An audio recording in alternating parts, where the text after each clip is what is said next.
Bada bing, bada boom. Have you ever heard of the Russian sleep experiment? It's a fake fictional story. It's a creepypasta where 5 subjects, they're prisoners of war. They're given the option.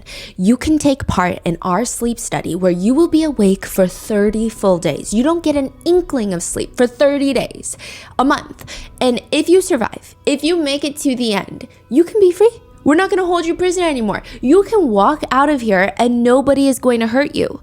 It's a singular month in exchange for the rest of your life. Why would you not take it? The experimenters, the researchers, they developed this special gas that's going to prevent the subjects from falling asleep. And the first 5 days, everything goes well. They hardly complain. They're like, this is the best thing ever. We're going to be free in 25 days. After the first 5 days, the subjects start exhibiting severe paranoia. They stop talking to each other. Their only companions in the entire study, they turn on each other. They start whispering into the microphones for the researchers.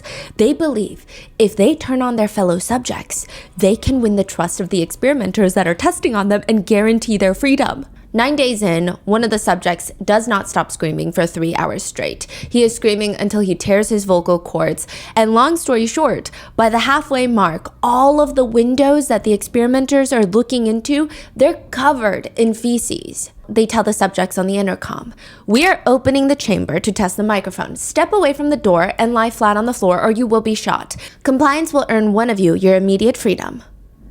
They just hear a singular voice call back out to them. "We no longer want to be freed." By the end of it, the researchers go in and they got to get the subjects out. They find once they open the door, the subjects have started tearing off their own flesh, consuming it. The researchers are providing the medical care that's needed to save them, but in the end, the subjects, they all want to go back into that chamber. They all want more of that stimulant gas. The same thing that ruined them, turned them into these violent zombie-like creatures. They want that gas. They don't want to sleep. So the experimenters ask, why would you possibly want something that destroyed you? They say, well, I must remain awake. It's an addicting idea, the theory, the concept of what happens to humans if they don't sleep. There are content creators that have been trying to replicate that feeling. TikTok Live being one of the platforms. It's called disturbed sleep live streams. This is a whole niche of TikTok live streams. A camera is set up and it's live streaming a tiny little bunker-esque room with a tiny bed. There are neon lights typically everywhere. It's not the type of environment that you're gonna catch some good quality sleep. You have the live streamer on the bed, and then there's this board behind them. And this live streamer, I mean, their eyes are closed, they're acting like nobody else is in the room with them. It feels oddly voyeuristic and illegal. The board usually says, for this donation, this will happen. So for example, for a Galaxy donation, a giant air balloon puppet, the ones you see in front of the car dealerships, will blow up, fill up the room, and start singing Baby Shark loudly at full volume. The concept is very simple. You donate money to watch the live streamer get woken up over and over and over again, not being allowed to fall asleep, never getting the sleep that they desperately claim that they want. Are they sleeping or are they sitting there? They're sleeping. They're laying down, eyes closed. So how did that balloon pop up? Once you donate, it's all automated. What? Yeah, I don't know if someone is there helping. Huh. Okay. Yeah, and they make money. You get your own little Russian sleep experiment. You get to torture these live streamers, and humanity becomes less appealing for aliens to save. This is the TikTok live streaming world. It is like an internet's no man's land. I mean, sometimes it's fine. Like sometimes you get those packaging videos or like the crystal scoops or the live harvesting pearls from oysters. I don't know how good that is, but you get those. Other times you go on there and it just progressively gets weirder. There are people pretending to be robots saying, if you donate X amount, I will slap myself in the face. There's this one guy who's on live. He makes these card houses, you stack the cards, and he just starts crying, begging viewers not to donate, which is confusing. And of course, reverse psychology is everyone into donating because they want to know what's going to happen if they donate. And he's just sobbing like someone is holding him at gunpoint. Some people sit there and they tell you the fate of the rest of your life for a small Galaxy donation of $9. I mean, it is the place to breed insanity. And as of recently, a woman named Trevino becomes one of the more perverse additions to TikTok Live. Ash Trevino is a 36-year-old woman from Texas who is very clearly doing well for herself on these TikTok live streams. She claims that the most that she's ever made in a single live stream, one sitting there for 2.5 hours, she received $12,000 in donations. $12,000.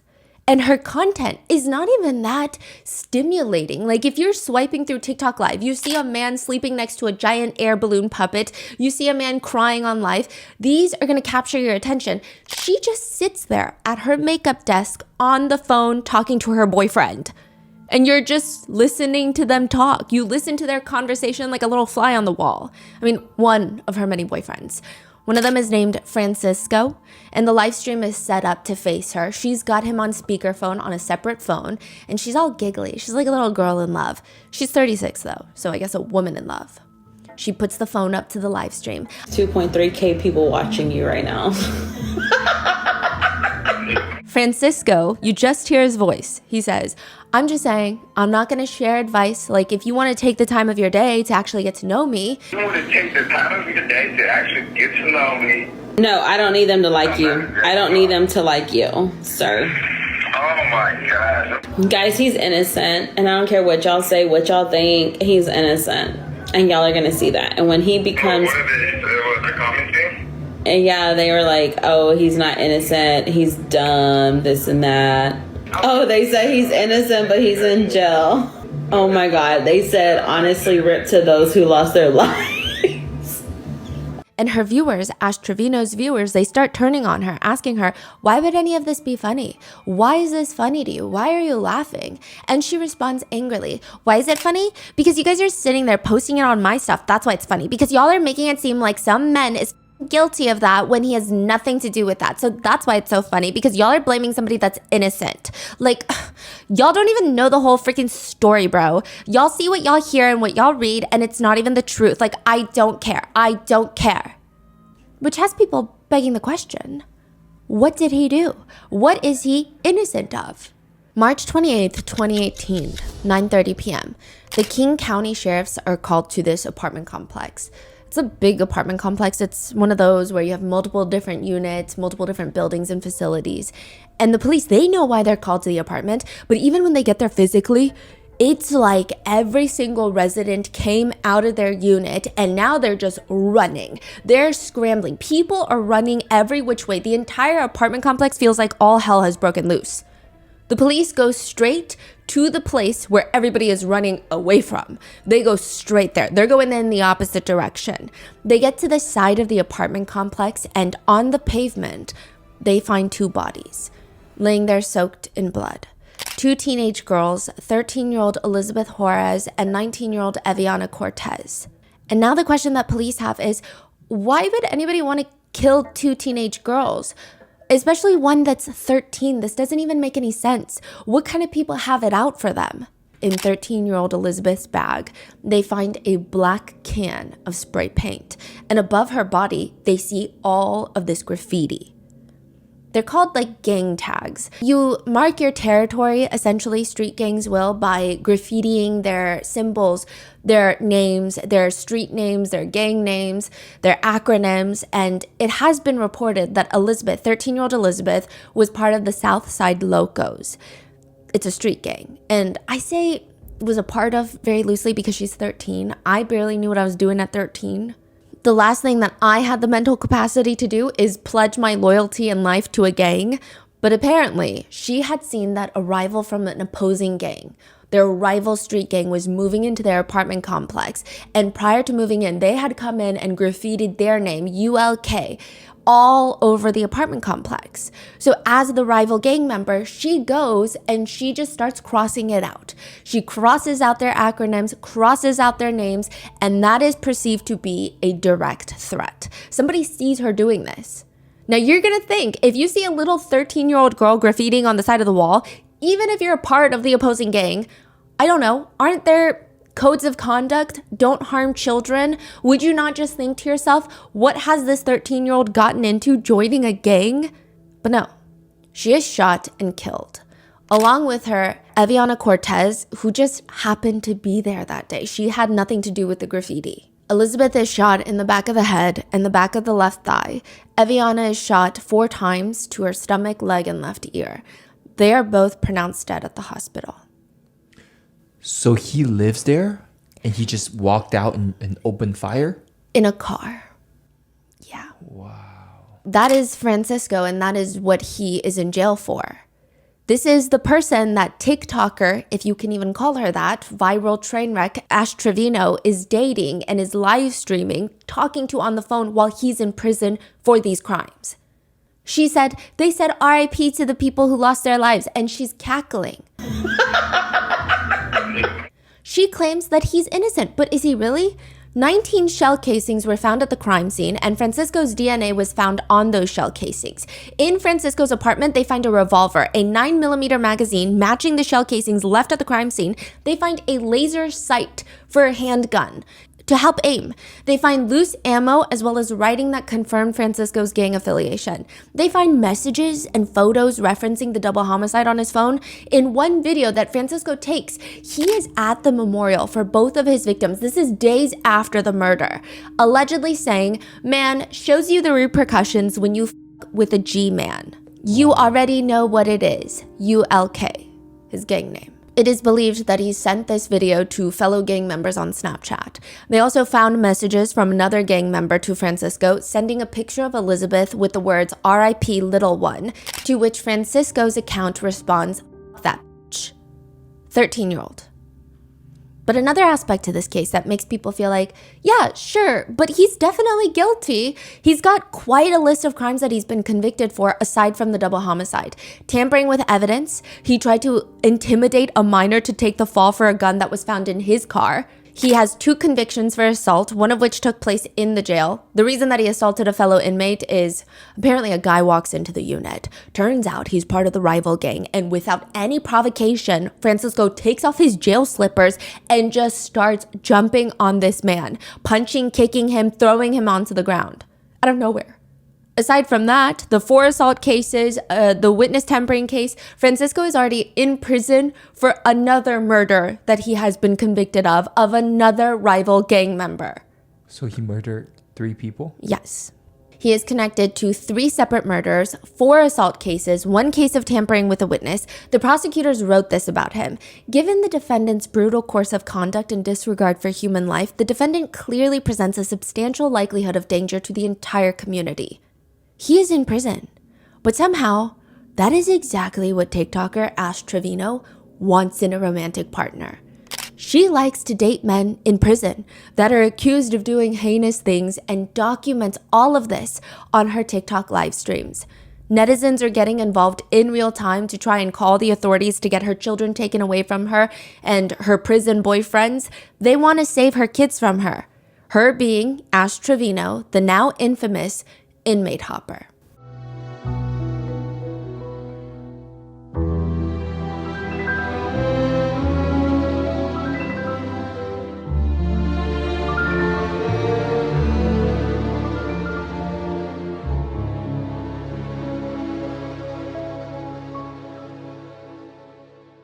We would like to thank today's sponsors who have made it possible for Rotten Mango to support the Palestine Children's Relief Fund.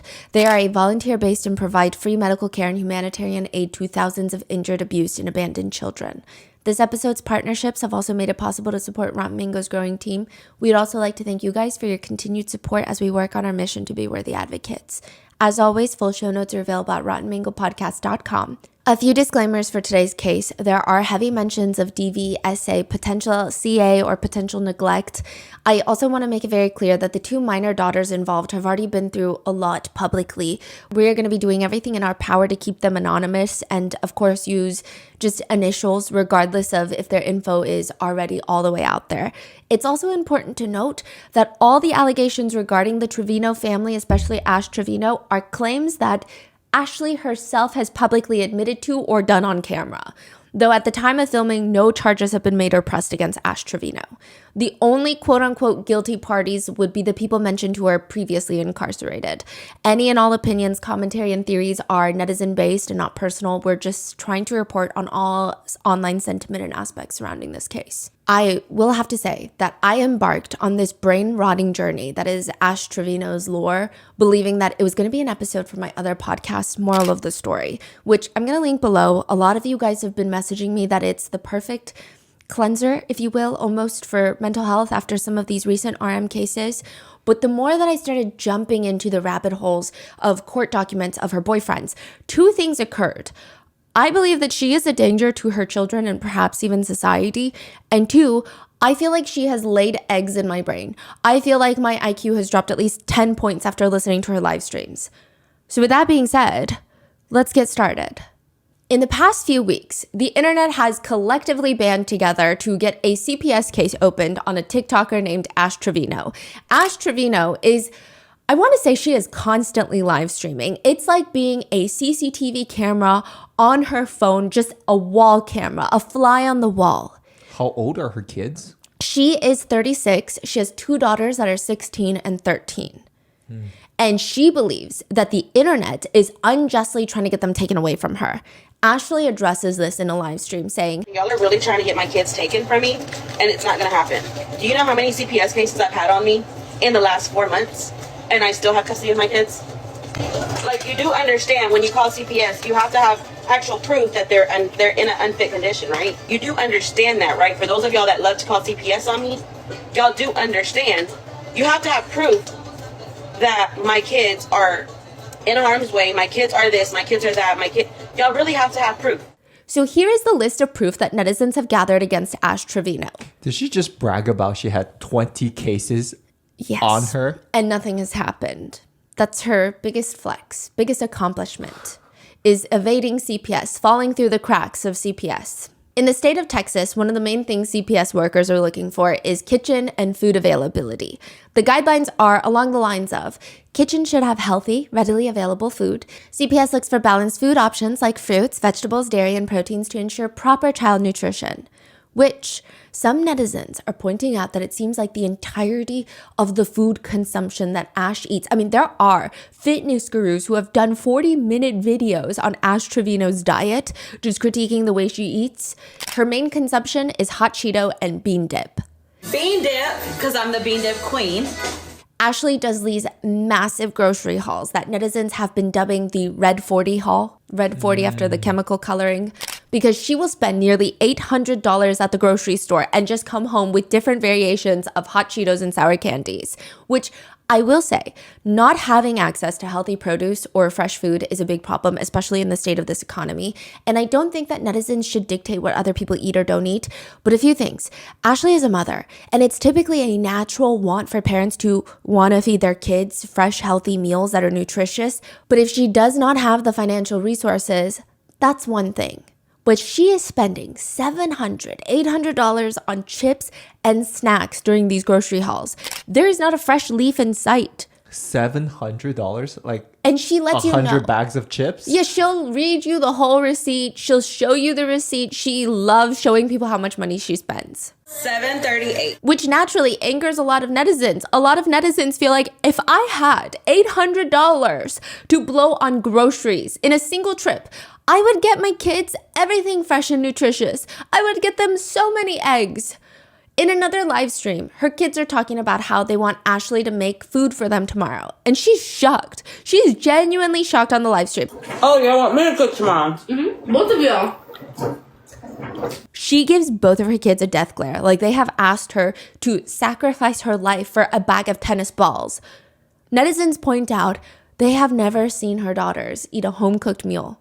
Ever. And they suspect that her two kids are probably suffering from a lack of nutrition. She also eats chips in a very interesting way, or at least a few times she has. She gets the chips in her hand and she throws it back like she's taking a shot. And one comment reads, "She's eating chips like she's taking a damn vitamin and it's taking me out." Yeah. But I guess one could argue, I mean, at least her kids are being fed, right? I guess. The next thing CPS looks for are appropriate sleeping arrangements. This is a big one. Infants need safe cribs, free of blankets and toys. Opposite Children over 6 years old should typically have separate rooms, and bunk beds must have safety railings for younger children. When Ash is doing a live stream, she's showing off her apartment. She does a quick peek into her daughter's room. They share a room, 16 and 13. And netizens are very quick to point out, wait, is that a singular air mattress on the floor for both the girls to sleep in? Just a singular air mattress in the room for both of her daughters to share. When netizens start pointing that out, Ashley states that they're not staying with her, implying it's fine because they're only here once in a while. They're staying with her parents. And again, not being able to afford proper furniture for children is not something that parents should be ashamed of. It's very difficult to provide the necessities these days. But Ashley should be ashamed. She gives her daughters an air mattress, not because of her lack of funds. It is her gross misappropriation of those funds. It's estimated that on her live streams, in gifts, donations alone, she brings in around $1,000 to $2,000 in a singular day. $1,000 to $2,000 a day. She says the most she's ever brought in 2.5 hours was $12,000. She's constantly on TikTok lives doing these hauls. She shows off her new shoes. She's unboxing it. They're slippers. They're house slippers. And she says, these are not Temu. Trust me, I wish they were. And she opens up her Balenciaga slipper box and she's aggressively showing the Balenciaga tag to the camera. All my name brand stuff is actually name brand. Even when she does a makeup haul, she's insufferable. She says, I only spent $395 at Ulta. I was just putting things in the bag. I wasn't even looking at the prices. I literally thought that I was going to spend $1,000, but no, I only spent like $400. She says things like, $3,000 is like dirt to me because I don't need it. It's trash, but if y'all need it, I'll throw it to you.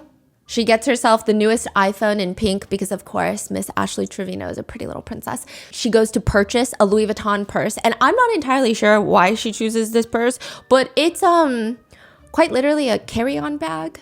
She just buys a giant-sized duffel bag, but uses it as a purse. She just always has it like on the crook of her elbow. And she just starts carrying around a Louis Vuitton travel bag to the point where it has sparked a trend on TikTok where people say, I'm Ash Trevino and I'm showing you my outfit for the day. And they're hooking on literal suitcases to the crook of their elbows because it's just the most... Is it like a tote bag or?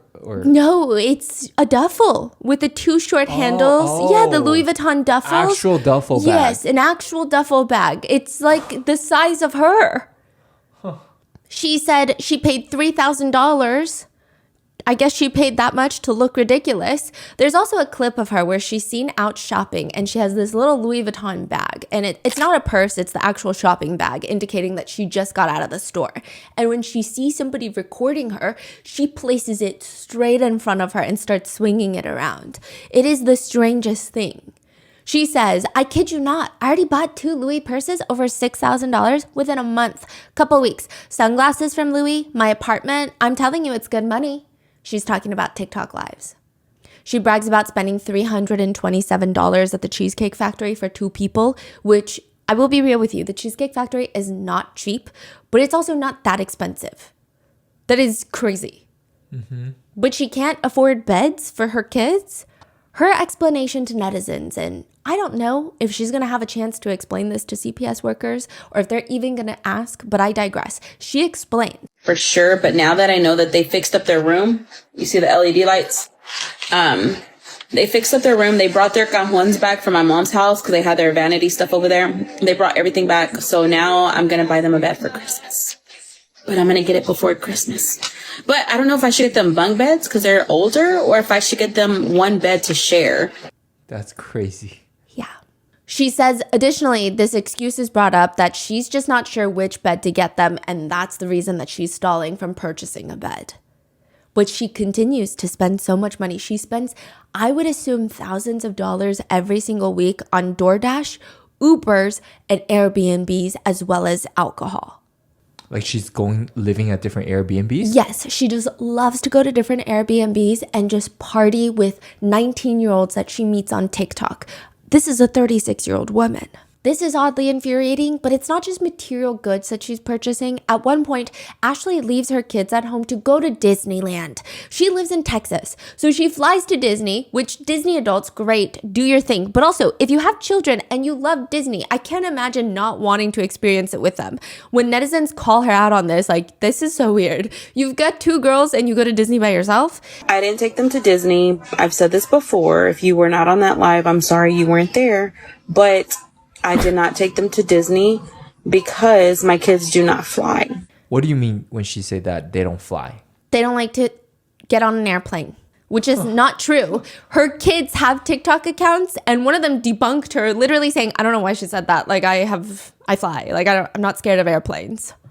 This is so weird. And also, if the reason that she doesn't take them is because of school, why doesn't she just take them when they're on break? It's not like she has to go Monday through Wednesday. She could go on the weekend or during spring break. But the bragging never ends. Ashley Trevino even casually brags about getting a BMW. She just is in a BMW one day. She's sitting there eating In-N-Out, live streaming, and she's showing her face. So she's sitting in the driver's seat, eating In-N-Out, and she goes, y'all, I'm eating In-N-Out. And then she takes time to reverse the camera to show the steering wheel, and she said, okay, I got a BMW and it suits me. Sunroof, and it's nice. Like, it has an LED light over here and over here on the dash as well.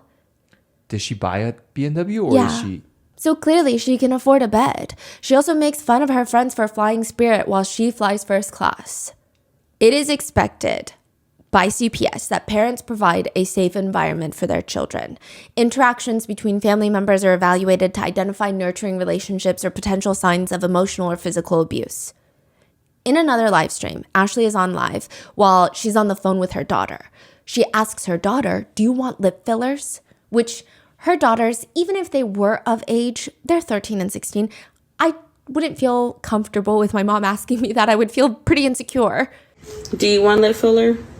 No, my lips are actually big. They're not that big, baby. Okay, but they're big enough for me. They're not that big. Yes, they are. No, they're not. Why are you being a hater? Let me see.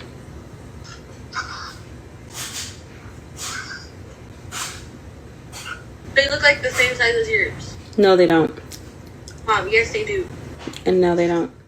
She's FaceTiming her daughter and smirking on the camera at her own daughter's lips, and she's scoffing. In a separate live stream, she's on FaceTime again with her daughter, and her daughter says, my nose is so perfect. This is a little taken out of context, and I'll explain, but it has gone viral. Yeah, my nose is so perfect. No, your nose is not perfect. Your nose ain't either. Bye. Now, to be fair, this is because her daughter did get a nose piercing, and this is the FaceTime where she reveals it to her mom. So she does have some right, I guess, to be angry, but not really, because she's not mothering them well anyway, regardless. But netizens don't think that makes this any better. This is the same woman that on livestream, she called her own 2 daughters slurs while laughing. Such as... Slurs targeted towards the Mexican community.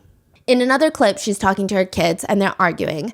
I have an A+ in every class. No, you don't. No, you don't. No, you're not. You're not. You're probably barely going to pass anyway, literally. To which comments read, who needs enemies when you have a mom like Ash Trevino? But it's not even just the emotional abuse, because there are so many different pillars on how you take care of children. You can't even just physically provide the necessities. You have to emotionally be there and physically be there for them. Her younger daughter, E, has to go to the hospital one day. They already made it back home. She's on live stream, and Ashley, instead of taking her, jumps on another TikTok live and says, guys, this is my sickly baby. That's the one that I have to go take to the hospital and go get tested in a couple weeks. I'm not going to explain nothing else because she doesn't want me to. Mere minutes later, I don't even think 10 minutes have passed. She says, if y'all want me to tell you about my baby girl's health, go ahead and send the galaxies.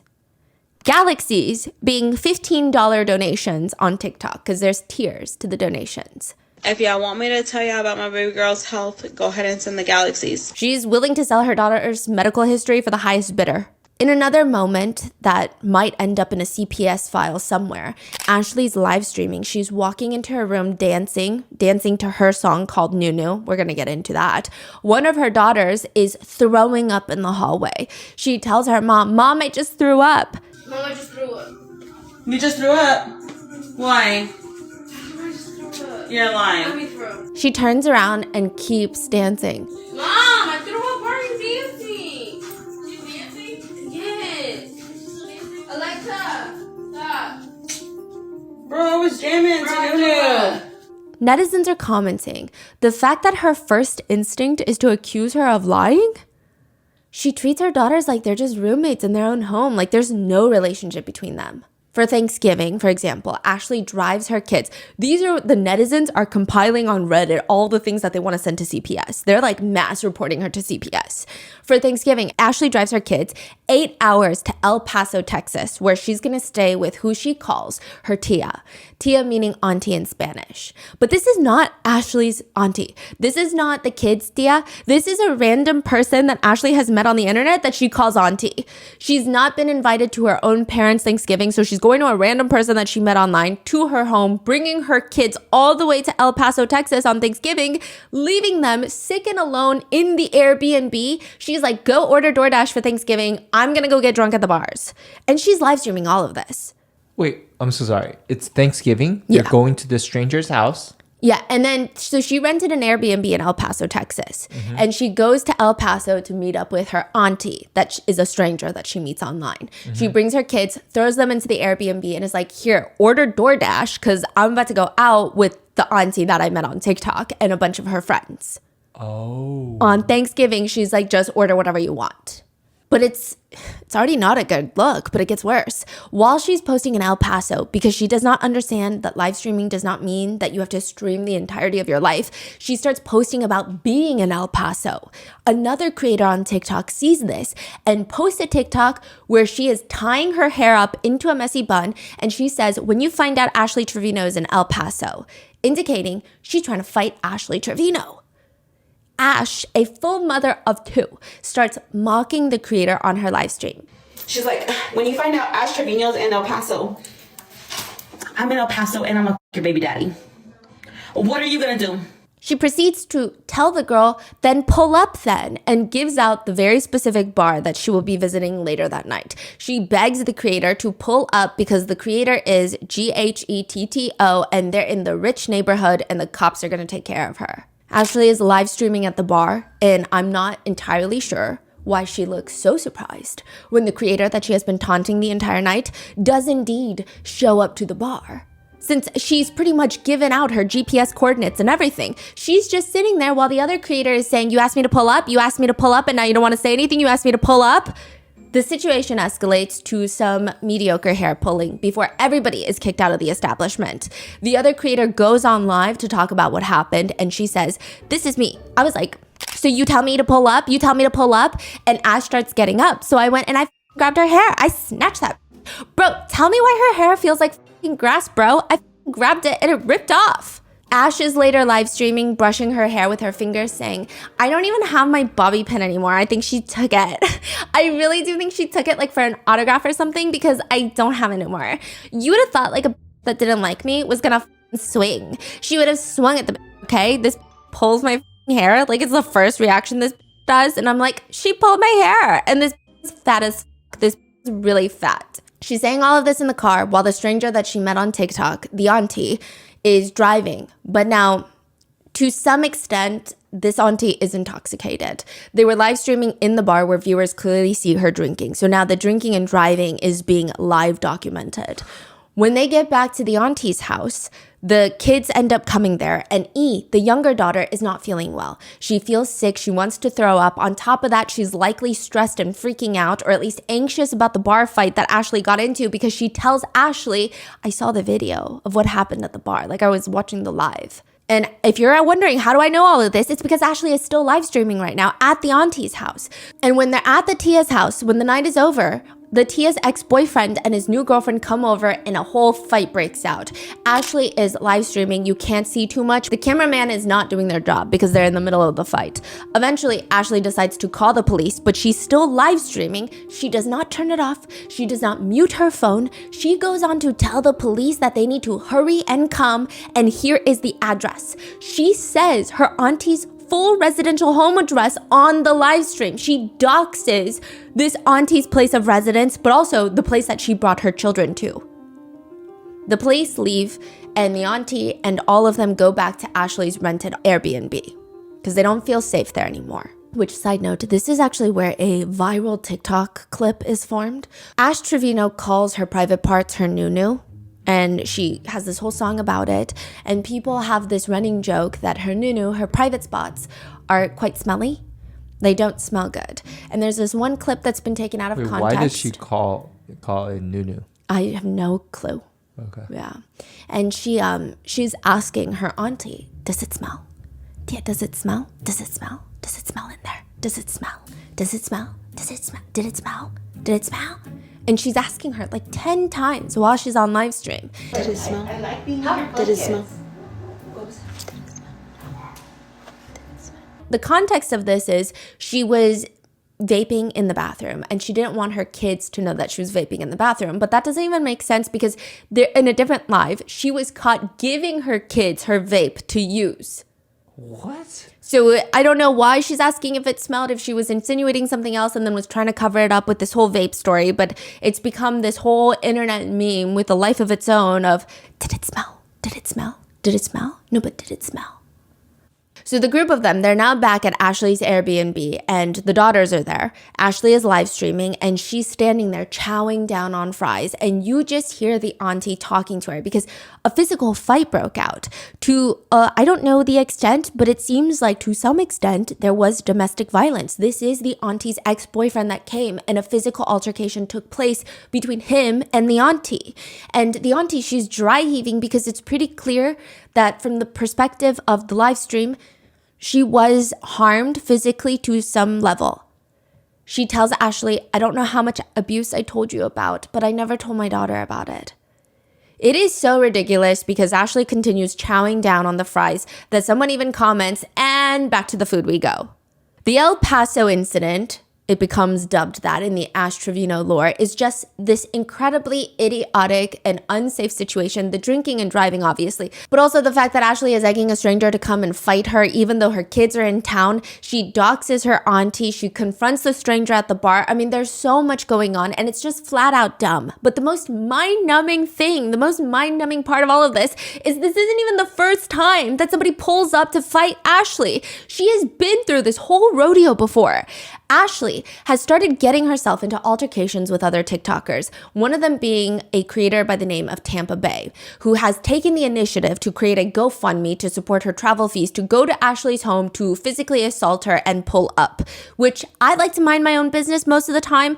I don't know the first thing about Tampa Bay, but I do know that Ashley should understand that whatever she is doing online is going to come back to her kids. There are creators out there that are wanting to find Ashley's home and confront her home where her kids often stay. It's a dangerous situation overall.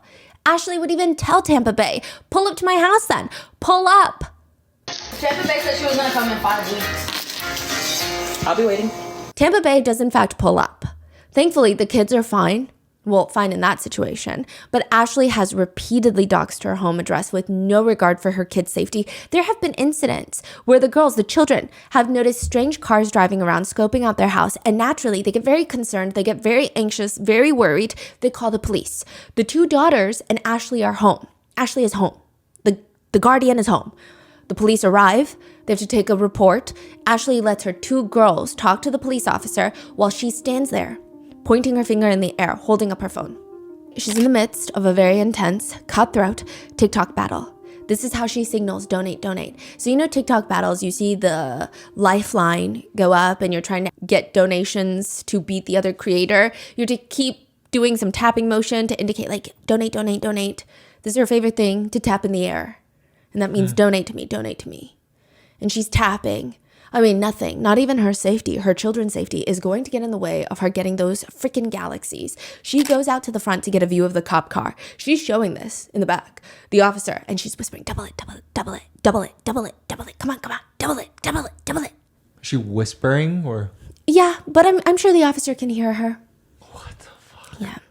In another clip, she tells the live that her daughter has a burn, and she asks, what can I put on their burn? She's on the phone with her friend who says, I really think you should take your daughter to urgent care if it's bad. Can you send me a picture of it? Then I'm going to have to get a freaking Uber. Okay, just because you have to get an Uber doesn't mean you shouldn't take her to the freaking urgent care. I know, but I have to get up early tomorrow. So now she is physically neglecting her children as well. But it does get worse. When one is watching an Ash Trevino live stream, there's always one thing that gets brought up, used, seen, just peeking from the side somewhere like a little stalker, and it's her adult device, specifically one that is shaped like a rose. I'm just going to call it the rose, the haunted rose. And when she is confronted with the fact that she just has him laying it around in a home where she has a 13 and 16-year-old daughter, I mean, why? Why not put it in a drawer like a normal person? She's asked on live, why do people support you when you have toys in front of your minor kids? And she screams, do they f***ing use them? They still touch them, asking, what should we name these? So to give you some context, there was an incident that this creator is referring to from a separate live stream. She's charging the haunted rose. And I guess one of her kids spots it and is like, what is this that's charging? Ew, why is that thing charging? Can you leave my rose alone? Bro, leave my rose alone. She needs me in a little bit. And the daughter asks, what's her name? Who? The rose, what's her name? Oh, I haven't named her yet. What should we name her? We should name her H. She says her name. Her own name. The daughter says her own name. Because she's 16. She doesn't know what's going on. And the mom says, ew, I don't want to name her that. Ashley just has this strange belief that is so untethered from reality that if she says something during a live stream, it just goes floating into the ether. It can never be used against her. She admits to her viewers on live that she used to have this crazy animosity towards her eldest daughter. She says she didn't even like the fact that her children's father always paid more attention to their daughter than to her. That is wild. Because it's a little child that needs a lot of attention and care to fully develop into a functioning human being, and that is the responsibility of both parents. But to Ashley, this is rather unacceptable. One of the 7 deadly sins, if you ask her. She claims that she would get so upset that she would grab her daughter H by the hair and yank her to the ground. And she's saying all of this proudly. Haley literally has been through, like, the bottom of her life. Like, I'm telling you, whenever we lived with her dad, I used to pull her by the hair because I was so mad at her. Like, I feel like he loved her more than he loved me. And so, like, I took my anger out on her. And she doesn't even, like, hate me for that. Like, she doesn't even remember that. Netizens are threatening, if not already dialing CPS on Ashley for that clip alone. They're commenting about how crazy this is that she's jealous of her own child. Ashley decides to then further address the situation on a separate live stream, clarifying. By the way, she's doing her makeup while clarifying this very serious allegation, and the beauty blender she is using is the biggest makeup sponge I've ever seen with my own 2 eyes. It's the size of a dish sponge. But that's neither here nor there. She continues, she states, was I hit as a kid? Yes. I was always hit as a kid. That's why I wouldn't hit my kids. I never abused my daughter, you guys. What I said was I would get mad at her. Yes, I would. I pulled her hair. Yeah, but I never abused her. I never hit my kids, you guys. That's one thing y'all need to understand. The only reason that I pulled her hair was because she ran from me and I tried to grab her, and instead I grabbed her hair. I never abused my kids. I never hit my kids. If you ask my kids if I hit them, I don't hit them. That's why they don't listen to me. And this was when she was little. This was a long time ago. I don't care. Y'all can sit there and call me an abuser, call me what you want, but at the end of the day, my kids know I never abuse them. They never have bruises on them. If anything, I bribe my kids with money. But then on a separate live stream, she'll also admit that she almost went to jail. She says, how did the glass break? So I'm implying, I'm deducing that there was some broken glass and everybody was asking her about it. She said, I threw the glass. I broke my phone too. My phone's broke right now. 2 days ago, me and my daughter got into it and she threw a chair at me and my leg is bruised. She put her hands on me and I already told her, stop putting your hands on me, bro. This is not the first time she's done that. We can somewhat decipher that she threw her phone and some sort of glass object. And she does even more alarming stuff. These are all the things that people are trying to report to CPS. Ashley is on the phone with a romantic interest of hers. He's on speakerphone and Ashley has her daughter right next to her. The guy asks her, Hey, can I ask you a question? Can I take you to my crib? Sure, go ahead. Just don't fucking take advantage of my daughter. Wait, what you said? Just don't make me a grandma. What? yeah, exactly. Okay. It just reminds me very much of Jennifer Soto. Yeah. Why are you even saying that? Why are you bringing up Woody Allen right now? Yeah. Later on a live stream, she says, it's like one of my kids She meets a guy. She likes him. Hypothetically, this is what she's saying hypothetically. She wants to do something. The guy asks her, how old are you? She says, I'm 18. I'm 17. She's 15 at this point. Guy believes it. And then I find out, honestly, if I find out my daughter's doing something, I'm not going to sit there and call the cops. I was her age once. I was doing it, so. But the alarming stuff comes in by the types of people that she decides to surround herself and indirectly put in her daughter's paths. She goes on a live stream to talk about writing to Chris Watts, the infamous killer who killed his wife and his 2 kids. Her friend tells her that he's evil, that he killed his wife and kids. And Ashley responds, well, maybe he killed his wife because he's not happy. Here we go. And said that the episode on Chris Watts on some sort of crime show made her fall asleep. What does that imply? Like, It's just rude. What do you mean? 3 people lost their lives and you're falling asleep on the couch? Just turn it off. Why are you saying this? What's happening right now? Do you know what an inmate hopper is? It's someone who likes to date inmates and will jump from one inmate to another. Typically, I would imagine they themselves are not an inmate, so they're, instead of unhinged, they're exclusively finding romantic partners on writeaprisoner.com. And Ashley Trevino gets known on TikTok for being an inmate hopper. But it really all starts with this very awkward moment when she live streams herself picking up her boyfriend of 9 months from jail while he's being released. wait, is this the one that happened? No, that was a separate person who likes to sleep with inmates when they get out, or she slept with one inmate and it was connected to Wade Wilson because she was like, Wade Wilson, hi, and then we covered it. Yeah. Yeah, it's like a thing. It's a thing, yes. She brings him to this hotel room. There's a giant heart on the hotel bed made out of roses. She has a whole snack basket picked out for him, and he's just walking in, and the whole live stream is uncomfortably awkward. He's ignoring her. He doesn't seem excited to be there. He doesn't even look excited to be a free man. It almost appears by some netizens' perspectives that the prospect of him getting into bed with Ashley Trevino, he'd rather go back into his cell. And the energy, the visuals are just off, and people are commenting.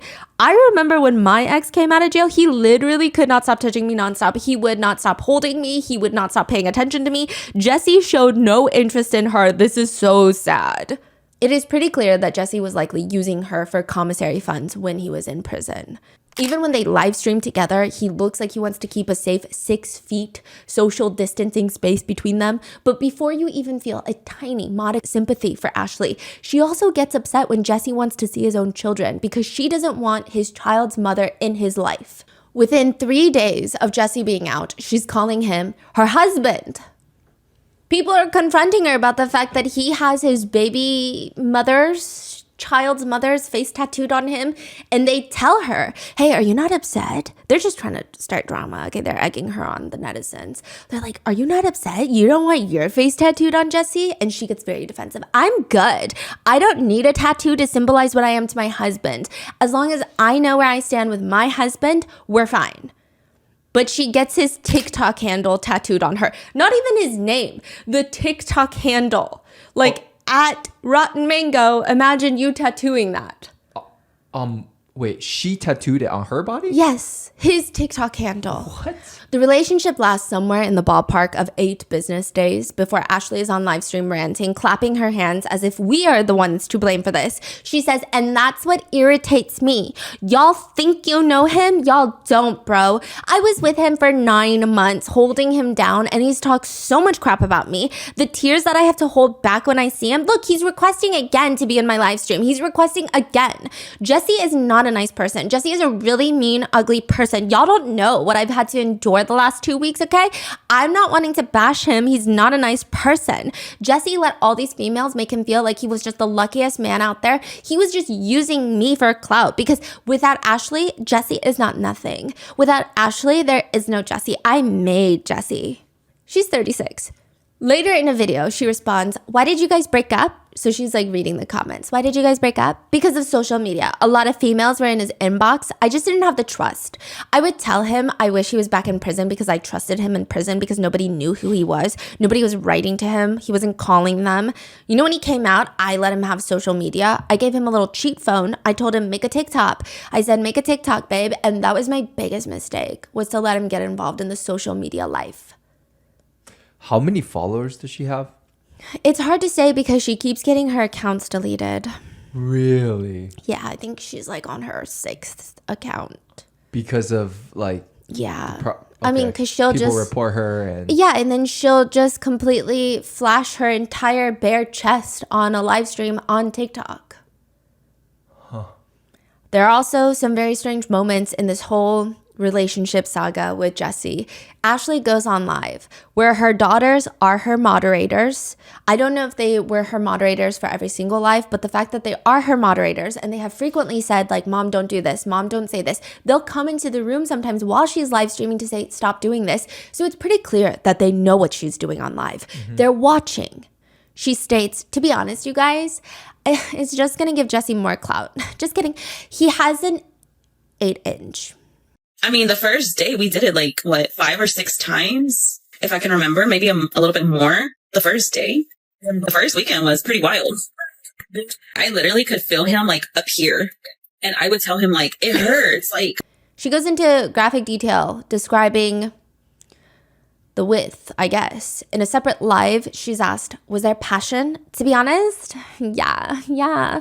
It's crazy though, because for like 2 weeks, it was still good after the 2nd week. The first day we did it like 5 or 6 times. I can't even remember. Maybe a little more. The first day, the first weekend was pretty wild. I would tell him like, it hurts everywhere, everything. And then she would just nod, licking her lips. And every single time we didn't use protection and he never pulled out. Meanwhile, Jessie is on a separate live stream where he claims that he had to put a blanket to cover Ashley Trevino's entire body and face because he could not get excited for activities without that. You're kidding me. Yeah, no, I'm not. That's crazy. Did you like put like a bag over her head when you guys, Okay, so I put the blanket all over her. I just wanted to see that. If I seen anything else, it wasn't gonna work out. You know what I'm saying? The top comments are, mind you, this is my phone. Mind you, I just woke up. Soon after their breakup, Ashley starts hinting at the fact that she might be pregnant. And hinting is a severe understatement. She might as well have tattooed it on her, potentially pregnant. She tells her viewers, I was ovulating the day after the day he came home. We can all be your baby daddy. You want to be my baby daddy? No, I already told Jesse that if I'm pregnant, I told him on the way to Irving. I said, on the way to Irving, I told him, I said, look, if I'm pregnant, because I told him, I said, I start my period in 3 days. And he's like, what are you telling me? I said, I'm just saying, I start my period in 3 days. And he's like, what are you telling me, Ashley? And I was like, no, I'm just saying, like, just in case, something happens and I'm pregnant, I don't need you to be there for me. I said, I can raise this baby on my own. I've raised 2 of them on my own. I don't need you to be here to raise my baby. people were so confused by this. People started putting the dates together, and Ashley's digital footprint has likely accelerated climate change by at least 24 months. She is live streaming every single waking moment of her day, which is not a great thing to do if you don't want to get caught in your own lies. People are running through the timelines to point out, wait, if she was pregnant, then she had her period on this date, then she would have known that she was pregnant if she missed her period. But those days that she would have known that she was pregnant or potentially pregnant, she was just drinking and live streaming all the time. When she's confronted with this, netizens are very upset because that's a very serious thing to do, is drink while potentially pregnant. And she says she's drinking because she's not 1,000% confident that she's pregnant when you can just take a pregnancy test. She says that she merely has a suspicion that she's pregnant, but she didn't take a test yet. It is the very accurate, very true intellectual theory that if you don't know, it does not exist. She says, once I find out for sure that I'm pregnant, I'm not drinking. I am off of it for 9 months.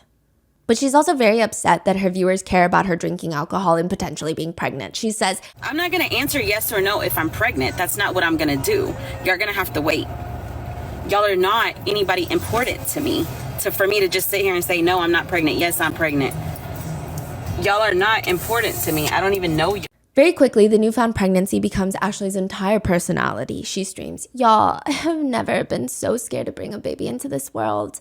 Because when I brought them to, I was with their dad. Me and their dad were married each time. They were planned. This one was planned too, but I'm not with Jesse no more, and I'm scared. I'm scared. Wait, is she pregnant or? We don't know. She's just like crying about it. Yeah. In another live stream, though, she complains, today my back has been killing the fuck out of me. Like, I told Lisa, I said, girl, I feel like I'm about to start my period. And I just got off my period. And everyone's like, how would you just get off your period if you're potentially pregnant? Eventually, the story becomes too ridiculous to sell. I mean, at some point, even the trees in your backyard are going to start putting two and two together, like none of this is making any sense. And ultimately, she addresses the pregnancy situation by saying, were you ever pregnant? Yes, unfortunately, I was. But the stress gets to you. So unfortunately, I was. And I was very sad, but I was happy at the same time. Hinting at the fact that she suffered from a miscarriage from the stress. The comments read, she reminds me of one of those high school girls that would say that they're pregnant for attention and then end up, quote, losing the baby. But later on, Jesse explains in a live stream that Ashley terminated the pregnancy, or at least that's what he thought, that she did not suffer from a miscarriage. To which Ashley responds on live, Nobody was supposed to know that I had an abortion. And he literally just told everybody that I had an abortion. But I had an abortion because I didn't want to have his baby. Hey, Daddy. I absolutely believe in my freedom of choice as a woman, but I think the difference between having it be a choice versus having a miscarriage are completely separate things, especially in this situation. She originally claimed that she lost her baby due to stress, and that is not a choice. Netizens were obviously sympathizing with her after that, and even had she said, I made the choice to do this because I don't think I'm going to be a fit parent to a newborn right now, I mean, I guess it depends on everybody's beliefs, but I think that's perfectly normal. But netizens were obviously sympathizing with her, donating so much more to her because they thought that she had suffered this very traumatic thing that a lot of netizens can relate to. But it was a lie. In another clip, she says, He's just mad because I aborted our baby. I never wanted to have his kid anyways. I'm literally glad I got rid of our baby. I didn't want nothing from you. what makes this even worse is the fact that in a separate live stream, this is when she was telling the whole world and everybody's mother that she might be pregnant. She says, if I'm pregnant, I'm keeping the baby. I already told my kids. I told them, there's a possibility. So she's getting her minor children emotionally and potentially just mentally involved in this. Mm-hmm. With Jesse's relationship with Ash Trevino, that's where she really starts gaining a lot of TikTok fame. But people find out this is not her first relationship with an inmate. In fact, there was a previous one that she documented heavily through Instagram by the name of Isaiah Gonzalez. This was her previous husband that was in prison. She'd introduced her children to them. She had brought her two very young daughters. At this point, the eldest was about 10 years old. When she brings them to prison to meet this prisoner that she has now decided to marry. How do we know about this? She has documented it all over Instagram and then slowly starts talking about it on live. So through her Instagram, we find out that she's posting pictures of the girls visiting Isaiah Gonzalez. And she writes, we had a great visit today and so blessed that both of our girls were able to go see daddy. This is the part that is so sick and twisted.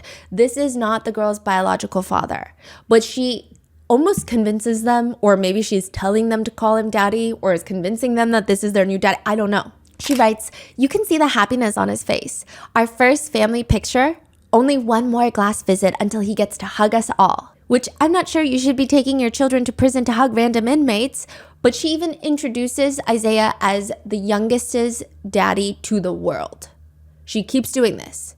She's saying this is E's daddy, but he's not. He's not biologically her dad. He's not her dad anything. Mm-hmm. She posts more pictures of them meeting in prison. They're holding up hand hearts. She's hashtagging it Going Gonzalez because she's trying to marry him and his last name is Gonzalez. And ma'am, this is not a reality show. She'll hashtag Love on Lockdown. My heart is in Iowa Park, which is where his prison is located. But should her heart not be at home with her own two children? She posts another one where Isaiah is holding E, her youngest daughter, in his arms, physically, during visitation. She captions it, today we had the best visit with my husband and her daddy. It's always hard leaving him behind. Again, this is not E's biological father, let alone her daddy, her dad. This is just some random inmate. Love all the time we get with him and his smile says it all. Just a daddy and his baby girl. It's sad when she runs back for one more hug before we leave, but their bond is unbreakable. I do want to preface this by saying, I think with the way America likes to incarcerate people for just pretty much everything. There are people in prison for possessing weed. There are people in jail for allegedly being involved in an incident involving the United Healthcare CEO. There are a lot of reasons that people are incarcerated that a lot of people might not necessarily think they should be incarcerated for. I think that for a lot of inmates, having a strong support system outside of prison waiting for them when they get out, it does help rehabilitate them. Again, I'm talking for drug possession charges, things of that nature, health insurance fraud related charges involving massive healthcare companies, things of that nature. I think it's important for these people to have support, and I have a lot of respect for their partners and families that give them that while they're still being part of society and having to deal with the stigma of having a loved one in prison. However, finding inmates to date because you like the idea of being a prison wife is beyond my level of comprehension. Ashley posts on Instagram, August of 2019. She posts 2 pictures captioning, "Life had us in different paths, but just know he makes me happy and he asked me to marry him and I said yes. I am future Mrs. Gonzalez." She goes on this whole rant. For those of y'all that know, y'all know, LOL. And for those of who don't know, now y'all do. People are going to judge us, but like we say, screw what y'all think. I have been here for him and plan to continue that throughout his entire journey that God has given us. Yes, he is away from me, but these years will go by so fast and I can't wait to become Mrs. Gonzalez. If y'all don't like us being together, then feel free to delete me, but he wanted me to let everybody know that he is mine and I am his. And for those of y'all that don't know, he asked me to marry him and got the blessings we needed to move forward with that. By the way, don't let those hate letters think it's gonna stop us. Soon, being a prison wife becomes her whole DNA profile. She posts, "I'm a prison wife. My relationship is based on letters, time-restricted phone calls and visits that are few and far between. I'm judged for staying with a man that I could never imagine leaving. I go to bed alone every night and hold it down on the outside while he comes home. I never know when he'll be involved in a riot or moved far away from me. Despite all of this, he is worth the wait." So do we know what was his... We're about to get Okay, there, okay. yeah. She shows off sending 120 pictures, which I can only imagine they're X-rated pictures. She likes to say things like, being a prison wife is expensive, and I'm realizing that now because not only do I have my own bills, I still help him. He doesn't ask me for money though. It's just one thing that if I do, it's because I want to. I feel like it's my responsibility as a prison wife. Which, side note, a lot of inmates have stated that when it comes to picking a pen pal, if they have a choice, they do not go for the girls that are aesthetically conventionally the most attractive. They will go for the ones that they believe are the most desperate, the one that is craving a compliment, dying for attention, because that is who is going to put money in their commissary. It's like a job. You want minimum effort, maximum financial reward. They sit there, write letters. It takes time, but the inmates have time and they get taken care of through financial ways. I don't think Ash Trevino will agree with this sentiment. Yeah, she might think that she is the love of their life, the apple to their eyes. They're all peas in a pod. And if you send pictures, like Ash Trevino has sent 120 plus pictures in one go to be exact, they will 99% of the time pass around those pictures. It is said that they have no respect for any of these. I mean, maybe if maybe an inmate was with their partner before going to jail, they perhaps don't want to share those pictures, but they will pass around pictures.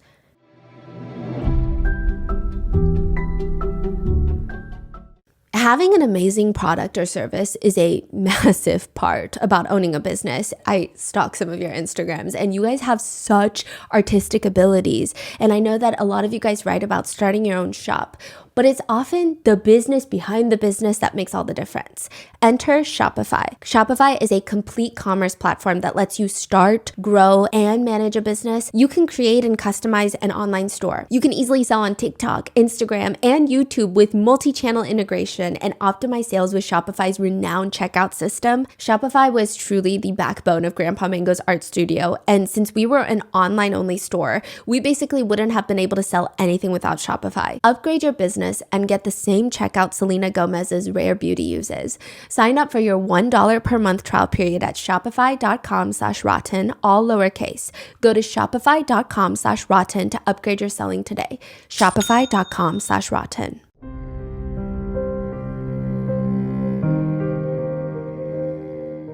But Ashley is in love. She posts wedding pictures with Isaiah Gonzalez, which are just pictures by herself, holding his picture because he's incarcerated. They're not going to let him out and take furlough to take wedding pics. So it's just her in the middle of the road, a literal road, wearing a black dress and a white flower crown, writing, "There is going to be a long road ahead of us in this journey, but with God, we will get through it. Right here in these pics, I'm walking that road alone." Hence why she's on the road. And to give her some credit, the road is empty. "I'm walking that road alone, but even though he wasn't there physically, he's still here with me in this pic. This life isn't for everyone, but it is for me. Hashtag Mrs. Gonzalez. Hashtag my life is behind those walls." This is where things start to escalate. On a live stream, Ashley is telling the story of how she first met Isaiah because people start bringing it up. They're like, okay, so Jesse was not your first prison boyfriend, your first inmate boyfriend. So who is Isaiah that we found on your Instagram? And she says, well, everyone's wondering why this has happened. Oh, by the way, it is speculated that for all of her prison boyfriends, she's met some of them through Write a Prisoner, websites where you can see pictures of prisoners and decide if you want to be their pen pal or not. But those who know how the prison system works, they speculate that she is pretty well known in certain prisons, that she will talk to an inmate. They will recommend her to other fellow inmates. They'll say, hey, talk to this girl because she's going to put some money in your commissary.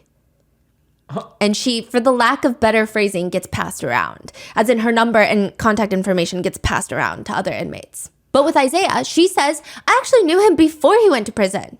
She says, my prison life started in 2019. I reconnected with an old childhood friend, okay?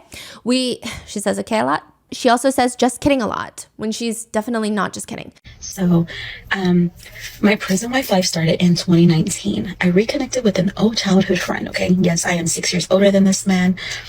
He is still currently serving time in TDC. So we reconnected back in March of 2019. We wrote snail mail letters up until August 2019.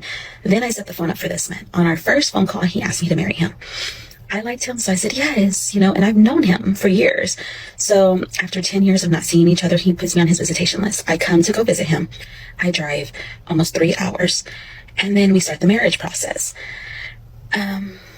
We get married in November of 2019. But mind you, I was visiting this man every weekend up until 2020, then COVID hits, and they shut visits down completely in March.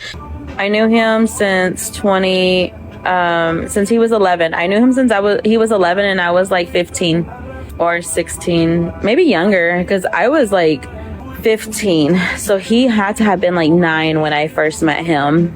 They used to go to our church. I remember telling his mom, because I always thought he was a cute little boy, but I was older and I was already dating the kid's dad, so I couldn't be with him, Wait, she said I was dating the kid's dad? Yeah, they were high school sweethearts. So she was dating someone age appropriate because she's 15. He was like 15, I think. He was around the same age as her. And she was interested in a 9-year-old boy. Oh. Yeah, which is very alarming. Wait, I'm so sorry. What is dad? Someone's dad mean? The kid's dad. So she has 2 daughters. Their biological father is her high school sweetheart. Got it. That she started dating when she was 15. But she's saying, when I was 15, I was dating the kid's father. My kid's father, not his dad. But he was 9 and I couldn't be with him, And she says, once I got married, I used to always tell his mom. She used to tell Isaiah's mom. Because he grew up quick. I would tell his mom, like, I'm going to be your daughter-in-law one day. I'm going to be your daughter-in-law one day. And she's like, no, you're not. My son is too young for you. And then in 2019, I reconnected with her son. In prison. Yeah. Which is incredibly creepy. But she clarifies, okay, Isaiah was a minor when we first met, but I didn't date him when he was a minor. I'm not sure how she thought that sentence would help her case. Nevertheless, she gets 3 tattoos of Isaiah on her. One of their wedding date on her finger, Isaiah on one wrist, Gonzalez on the other wrist, and these tattoos are huge. It would be more inconspicuous for her to wear 5 Apple Watches on one hand. It's that aggressively noticeable. Like on top or bottom? On top, and it's just like massive cursive. The whole wrist. And within 5 months, she announces her divorce. But But one thing that has always gotten to people is that Ashley explains that Isaiah went into prison at 15 and he won't be eligible for parole until 2032. And if he doesn't get parole, he's not going to be released until 2055. So people are like, that's a very long time for a 15-year-old to get sentenced. 40 years for a 15-year-old to get sentenced. Whatever he did must be really bad because he was 15. So they start looking into his criminal history. 1 count of aggravated robbery, 1 count arson, and 1 count of murder. Sentenced to 45 years in prison. When Isaiah was 15 years old, he was involved in a very, very well, meticulously planned robbery that ends in a man's murder. His friend Ruben was working at an Exxon gas station when Muhammad, his boss, decides he's going to go make a night bank deposit. He's going to take cash from the gas station and deposit it at the bank. Ruben texts his friends, 2 other people and Isaiah, so 3 people. They're in a car waiting for Muhammad. They catch him on the road and they stop him. They rob him of all his cash. They know exactly which route he takes, which bank he was going to, how much he has. This is all a very well thought out plan, meticulously done. They pull up to stop him and one of the friends ends up shooting him. They kill him. They drag his body into the woods. They set Muhammad's car on fire and they leave. Eric is the one who fired the shots. He takes $4,000. Isaiah takes home $1,000 from this robbery. And they promptly spend it on whilst bragging to everybody about killing Muhammad. Muhammad has a wife and 7 kids. He has 6 daughters and a son. But sure, I guess that's hilarious. How is that hilarious? Why would it be hilarious? They're laughing to everyone they know. They just think it's so funny. He was sentenced to 45 years in prison in 2011. Sure, he was 15. But I mean, we all knew better at 15. This is not a situation where I don't think anyone can confidently say he was so young, he didn't know what he was doing, unless you're Ashley Trevino. But Ashley is posting on Instagram a word vomit collage. Second look Saturday. Meet Isaiah. He was given a 45-year sentence at 16 years old. Over the past 10 years, he earned his GED, OSHA, Electrical Level 1, Construction Craft Skills, Construction Site Safety Corps, all level certifications. In that period, he has also gotten married and become a wonderful stepdad to 2 beautiful daughters. He loves spending every weekend with his family during visitation at the All Red unit. He is involved in working as a supply clerk. Isaiah is also a talented artist who wants to continue his craft by opening up his own business once he returns to the free world. Isaiah plans on pursuing additional collegiate degrees. Isaiah believes that God will bring him home sooner than his release date. Isaiah is ready for the day when he can be given a second look. She posts, "So blessed my husband was chosen to be the second look person today. Let's pray we can bring him home soon. I will continue to do what's needed for him as a wife and will always be his voice. Love my husband so much. Hashtag let's bring him home. Hashtag proud prison wife. Hashtag my husband's biggest supporter." He's a killer. The worst part is Ashley is very proud of all of this. She TikTok live battles with someone talking about her inmate hopping ways, and the other creator says, "That is a lot. How many inmates have you been with? Like 26, you said?" It's like 30 now. Probably 26 in the last 5 years. That is a lot. And she's nodding and smiling like it's something that everyone should do. And they ask her, let me ask you a question. Why do you prefer inmates? I prefer inmates because I feel like if you're gonna get hurt, it's better to get hurt while they're incarcerated than out here in the free world. Because like I just said earlier, my ex Jesse, when he actually left and we broke up, that one hurt. I still feel hurt to this day. She likes the fact that they have no options. Yeah. In another creator battle, she straight up asks the other creator, "You haven't heard Ashley the inmate hopper?" I actually married someone who was incarcerated in 2019. We actually knew each other from out here though, and he's actually younger than me. So we reconnected. I became his prison wife, and that's where I met a lot of people that I talk to still. And it just went from there. When we separated, I went with another one and it just went on. Okay, let me ask you, have you ever been with somebody that's not incarcerated? Besides the father to your children, which they're broken up, clearly. And she's shaking her head no. It just doesn't pan out for you? Or you just don't want it if they're not inmates. So my actual last relationship out here in the free world was in 2018, and we lived together and everything. And then I started getting inmates, and I've had like guys here and there in between, but I don't know.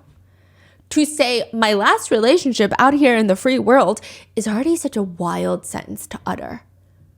She will be on the phone with inmates during her live streams, just spewing words out of her mouth. You're my 30th inmate. Did I not tell you that? You really are. I swear. I've been with 30 inmates. Now I'm in like a prison sister-wife relationship. You're my 30th inmate. Did I not tell you that? I'm not with no one, just with you, but I've already married two. You're stupid. I mean, now I'm in a prison sister-wife relationship. Because I guess the other prisoner she's talking to has a wife. What? She will call them? The conversation is like brief, I'm assuming? Because No, they can't talk all day long, right? No, but sometimes it's not brief. It's not like 5 minutes. It's like 10, 15, sometimes more. And this is highly not allowed by most prison facility standards. You cannot be live streaming a prisoner's calls like that. You have to get proper permission. Right. And But she's just doing it. Yeah. She's saying this while her daughters are in the house, the doors are wide open, and their friends are over, and likely they're watching her on her live stream. Wow. Sometimes if the prisoners don't do as she says, she'll get very aggressive with them. It's okay, because I got other options. I'm going to tell Lexi to send me somebody else anyways. You were the wrong option. You ain't nothing. Remember, you're incarcerated. That's crazy. Who's Lexi? It's a friend that knows a lot of inmates. She says that she will be open and fine with dating an inmate that has charges of SA on a child. That's fine for her. She says she will date a PEDO. Yeah, a PDF file, I guess is how everyone is referencing it. Wow. She has this moment where she talks about how murder charges and SA charges are not that crazy because every single person she's been with has had those charges. And that doesn't mean that they happened. She asks her viewers, how do you know? Were you there? Were you there? Every single person I've been with has had those charges. Were you there? We are now entering the belly of the beast. So let's go through and recap all of her relationships. Her very first relationship, or her very first prominent relationship, she marries her high school sweetheart. She has 2 children with him, the 2 daughters that are now 15 and 13. They end up divorcing when their kids are 6 and 3 years old. This is in 2015. They've been together for about a decade, and suddenly Ashley is posting onto Instagram. OMG, found this pic from prom of 2006, my high school sweetheart, but now soon to be ex-husband. I will always care about him, and he don't even know that. Hashtag prom 06. Hashtag my junior year, his senior year. Hashtag I know, get out of my feelings. Hashtag he done moved on. Which implies that perhaps they're getting a divorce, and that perhaps hashtag he done moved on is oddly specific and pretty indicative that maybe he cheated on her or left her or didn't want anything to do with her anymore. Even later, when the divorce is finalized, she posts a pouty selfie writing, "This was my last pic of me being his insert last name. LOL, my divorce was finally finalized after 9 years of marriage and 2 years of separation. Hashtag divorce final. Hashtag goodbye. Hashtag hello Garcia." I guess her original maiden name. Hashtag bittersweet moment. But the reason that the two get divorced is because that she cheats on him, allegedly, with a man in prison. So I will say that it seems the children's father is the only redeeming man in this story, at least as of right now. After the divorce, he focuses on his career, is able to remarry, purchase a home, while supporting the children financially by paying Ashley child support every month. It said that he was also very involved in the girls' lives up until about a few years ago, and it appears that he couldn't see the girls as much, not by his own choice, but it seems perhaps Ashley was making it very difficult for him.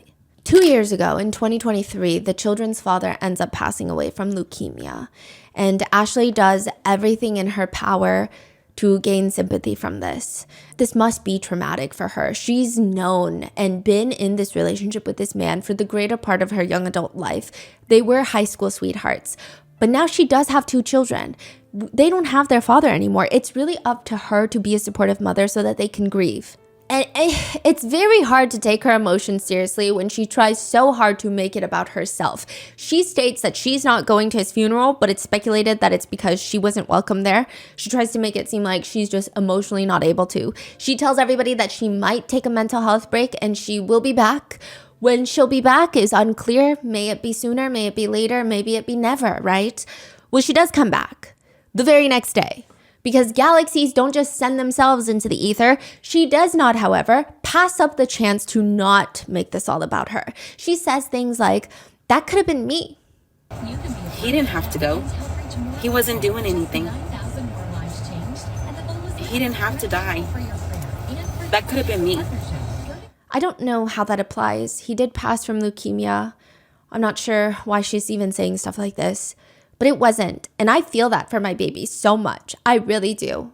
And again, this is after her kids have asked her repeatedly to not talk about their father on live because they're grieving. They don't want to hear this. They don't want this business out there. It breaks my heart when my babies just say, I wish my dad was here. I wish my dad was here. Thank you for the hand heart. Because she gets a donation. Everything does happen for a reason. So she's reading someone's comment that says everything happens for a reason. Everything does happen for a reason. I'm a firm believer in that. This is a pretty niche pet peeve of mine that I don't even know if I should be saying, but when someone passes away and people try to tell each other everything happens for a reason, I do understand the intention behind it. And in certain situations, maybe it's acceptable, but it's this weird feeling of this person's death is to further the plot for everybody else type of energy. What do you mean everything happens for a reason? It's just kind of, I don't find it to be the most sensitive thing to say when someone has a passing in their life, especially the way Ashley says it. She says, everything happens for a reason. Everything does happen for a reason. I'm a firm believer in that. Firm believer. And that's why I'm saying maybe it took this tragedy for me to open my eyes up and to see what the pain my babies would feel, not only with one parent gone, but with two. No, someone did not pass away from leukemia for your character development. That's not even a coherent sentence, Ashley. But she tries further to make this about her, and I genuinely think that she thinks that this man's death is just part of her character development, character arc, and she has no character arc. It is just a perpetual decline. Nevertheless, she says, whilst kind of creepily smiling, the other day, I tried to leave because I got mad, and H, my daughter, runs after me, and she sits in my car, and she's like, you're not going nowhere unless I go with you. I already lost my dad. I'm not losing you, Mom. You guys, my babies are going through it. Like, they are so scared. She's like, I'm not losing you. I've already lost my dad, Mom. It's just opened up my eyes now that them little girls need me. But then to make matters worse, while everybody is attending the funeral that she was not invited to, probably because of who she is as a person and the things that she says and how she treats her kids and probably how she treated her late husband, she is on live streaming dancing to songs that have lyrics like baby daddy, while his funeral is happening. Ashley then goes on to state that she's been with 30 different inmates. So these are a few notable relationships that she has been in. In no particular order, you have Isaiah, the one that was convicted of murder of Muhammad, the manager of the gas station and father of 7 kids. Ashley brings her kids to see him. She convinces them, at least briefly, to call him daddy for whatever reason. Those two, they end up breaking up. Things don't go well. She starts posting on Instagram.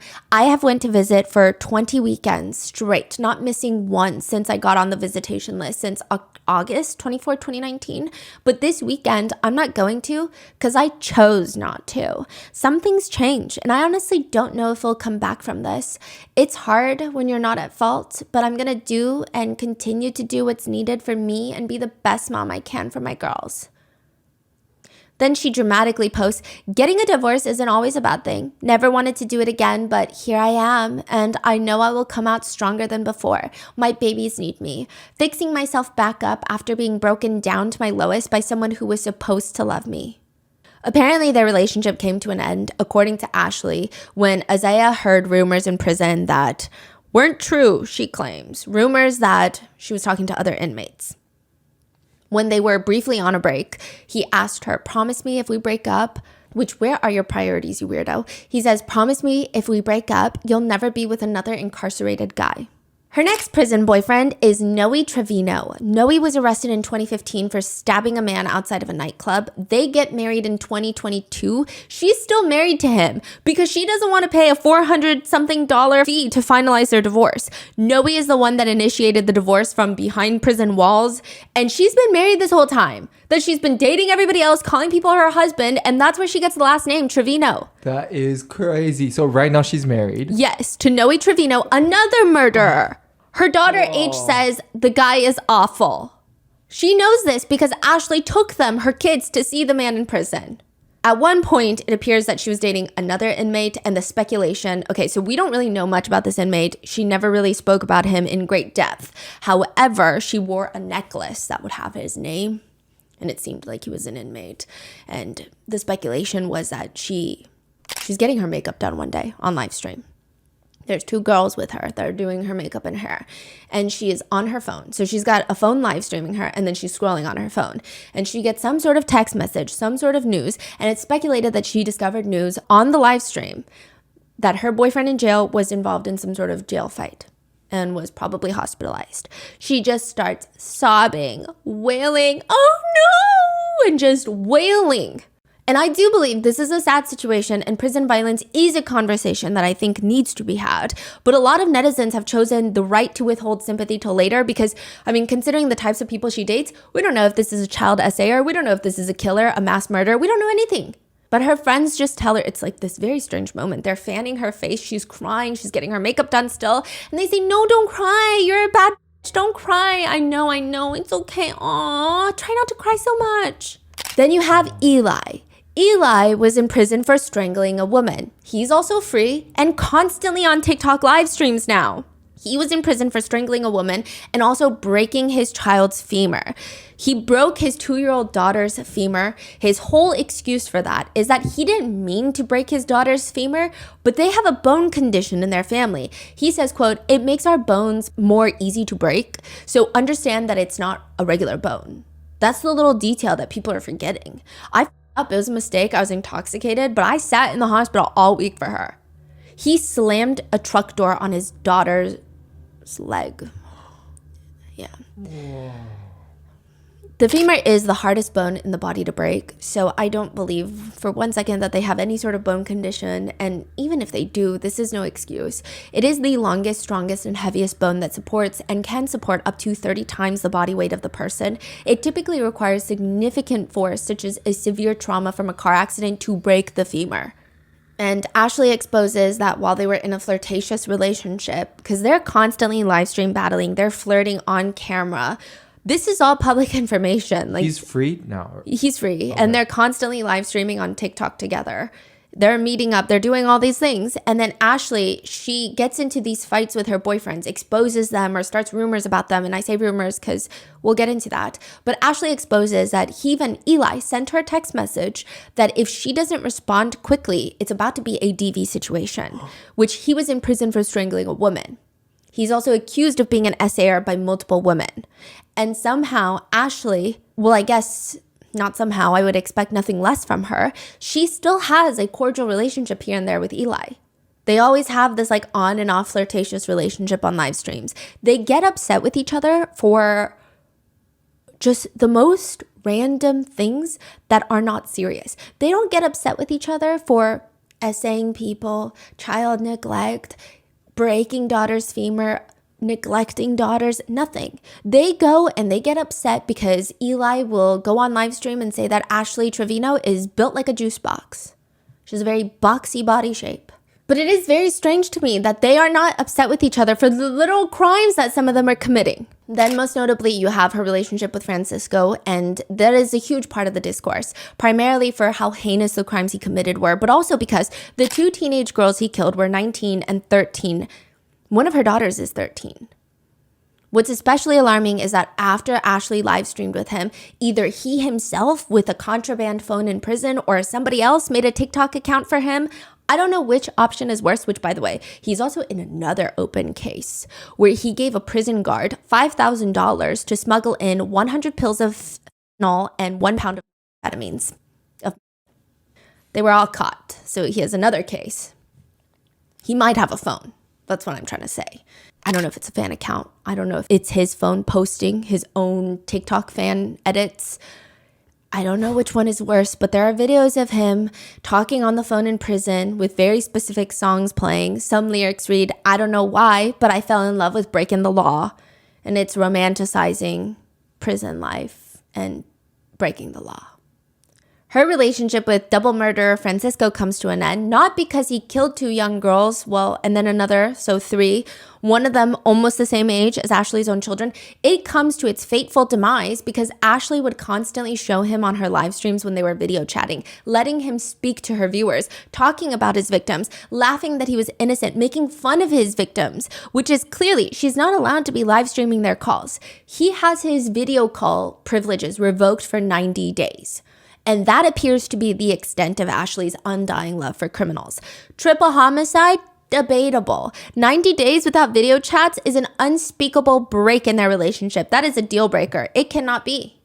Then you have Ash Trevino's more recent relationship with someone that she jokes is going to be her daughter's new stepdad. This guy, his name is Santos.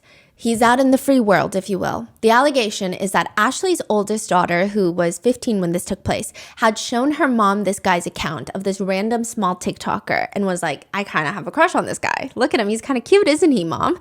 Which would be a normal, healthy thing for a girl her age to do. Just show her mom her internet crush.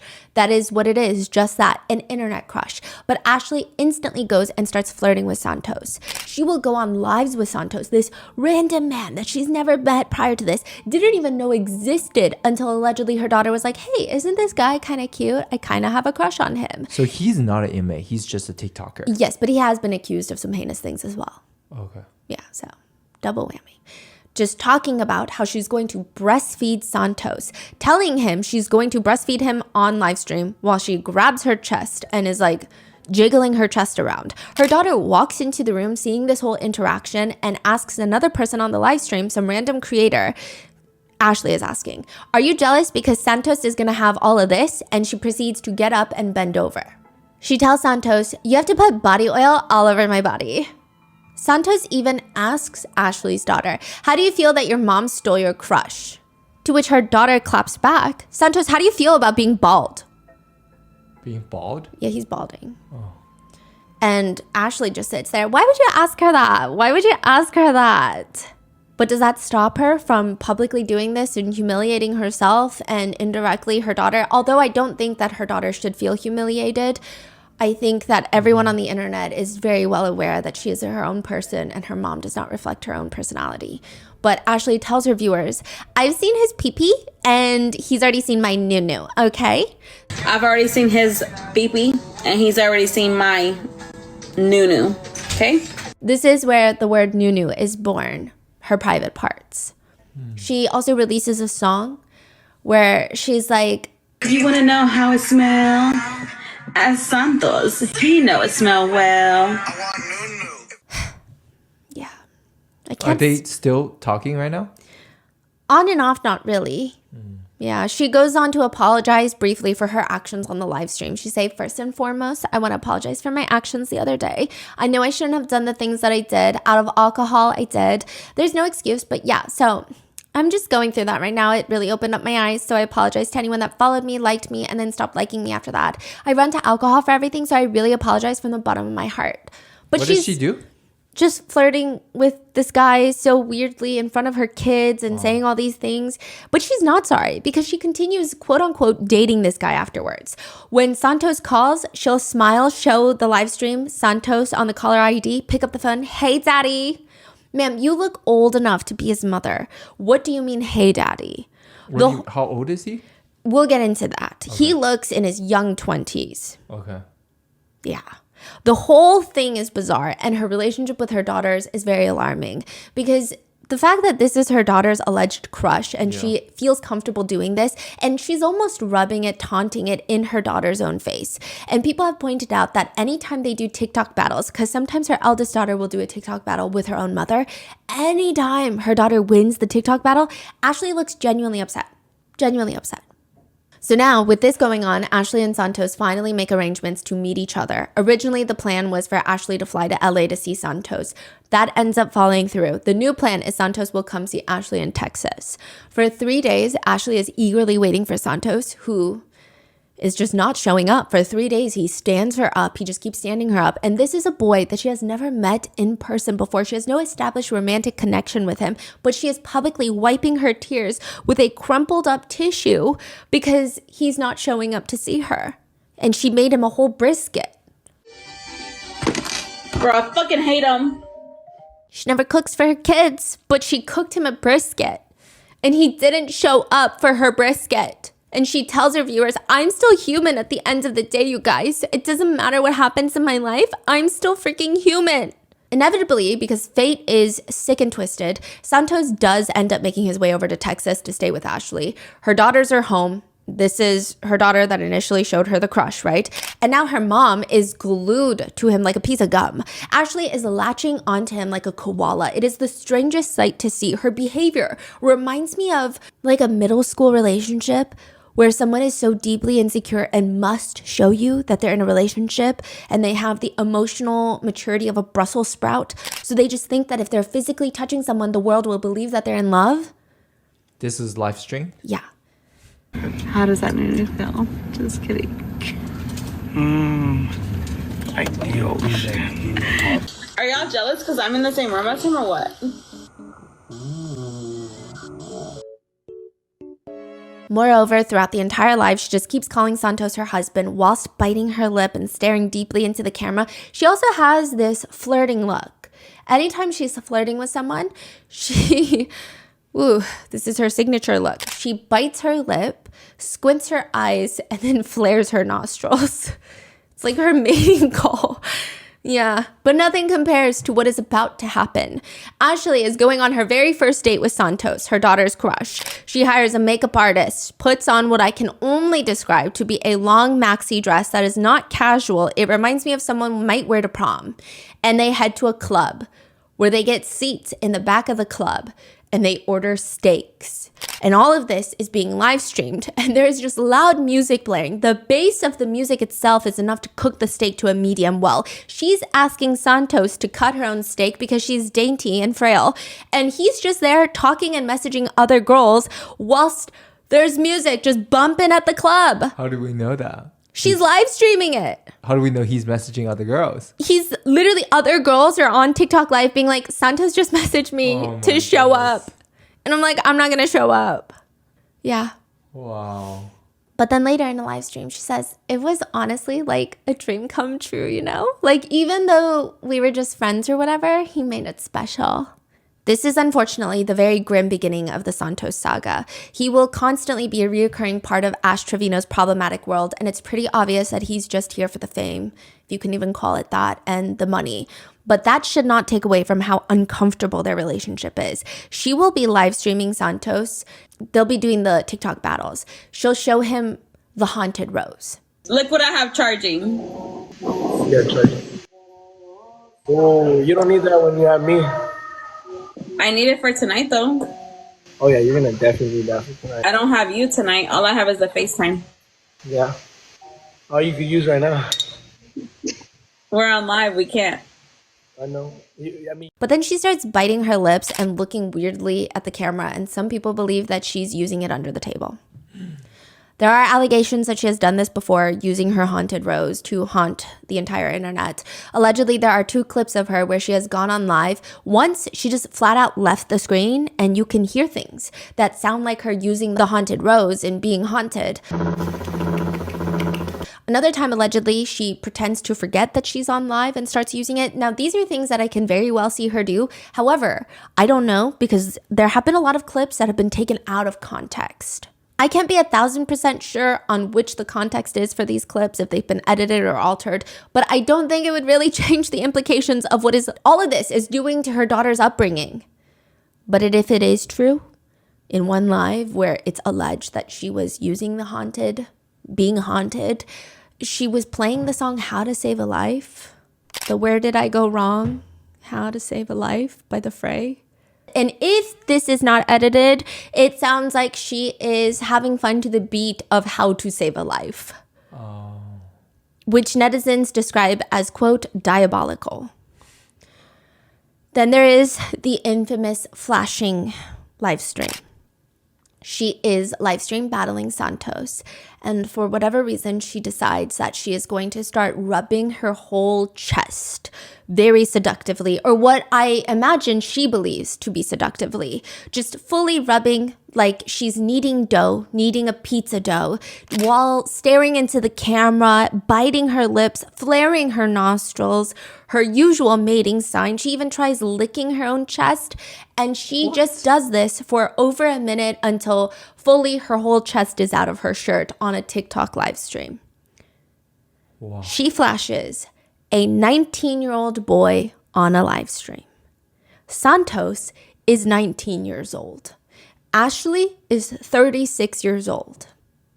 She's flashing him while her kids and likely other kids online are watching. She's double his age. Yes. People find out through Ashley's live streams that Santos is 19. He had claimed to everybody that he was 22. He works as a club promoter. And in most of Ashley's live streams, he's getting drunk. So everybody just assumed that he's at least 21, 22, because he does look very young, especially when next to Ashley. Not that 35 or 36 is old, but she looks much older than her age. The most popular netizen comment is, that is a harsh 35, saying she aged pretty hard. Now, during a live stream, netizens that did some digging into Santos uncovered that he is not 22, that he's actually 19. They did some digging and they're like, wait, that guy is 19. What's your age, Santos? I'm 19. I could box him. So the age finally comes out. He's 19. And people are spamming in the live stream like, wait, we just discovered he's 19. He's not 22. He can't be a club promoter. He's not supposed to be drinking. He's 19. And he becomes super emotional about the situation because he feels like his whole life is ruined. He starts crying on the live stream and Ashley is hugging him. This is the same woman that refuses to take her daughter to urgent care with a burn, who doesn't care that her daughter is throwing up or sick or anything. She's hugging him and he just wants to be alone. And she's like, no, it's okay. It's okay. She's doting on him and he's just like, leave me the alone. Stop. I got you. I told you that. I told you I got you. I got you. I got you, babe. I got you, babe. Stop. I got you. Stop.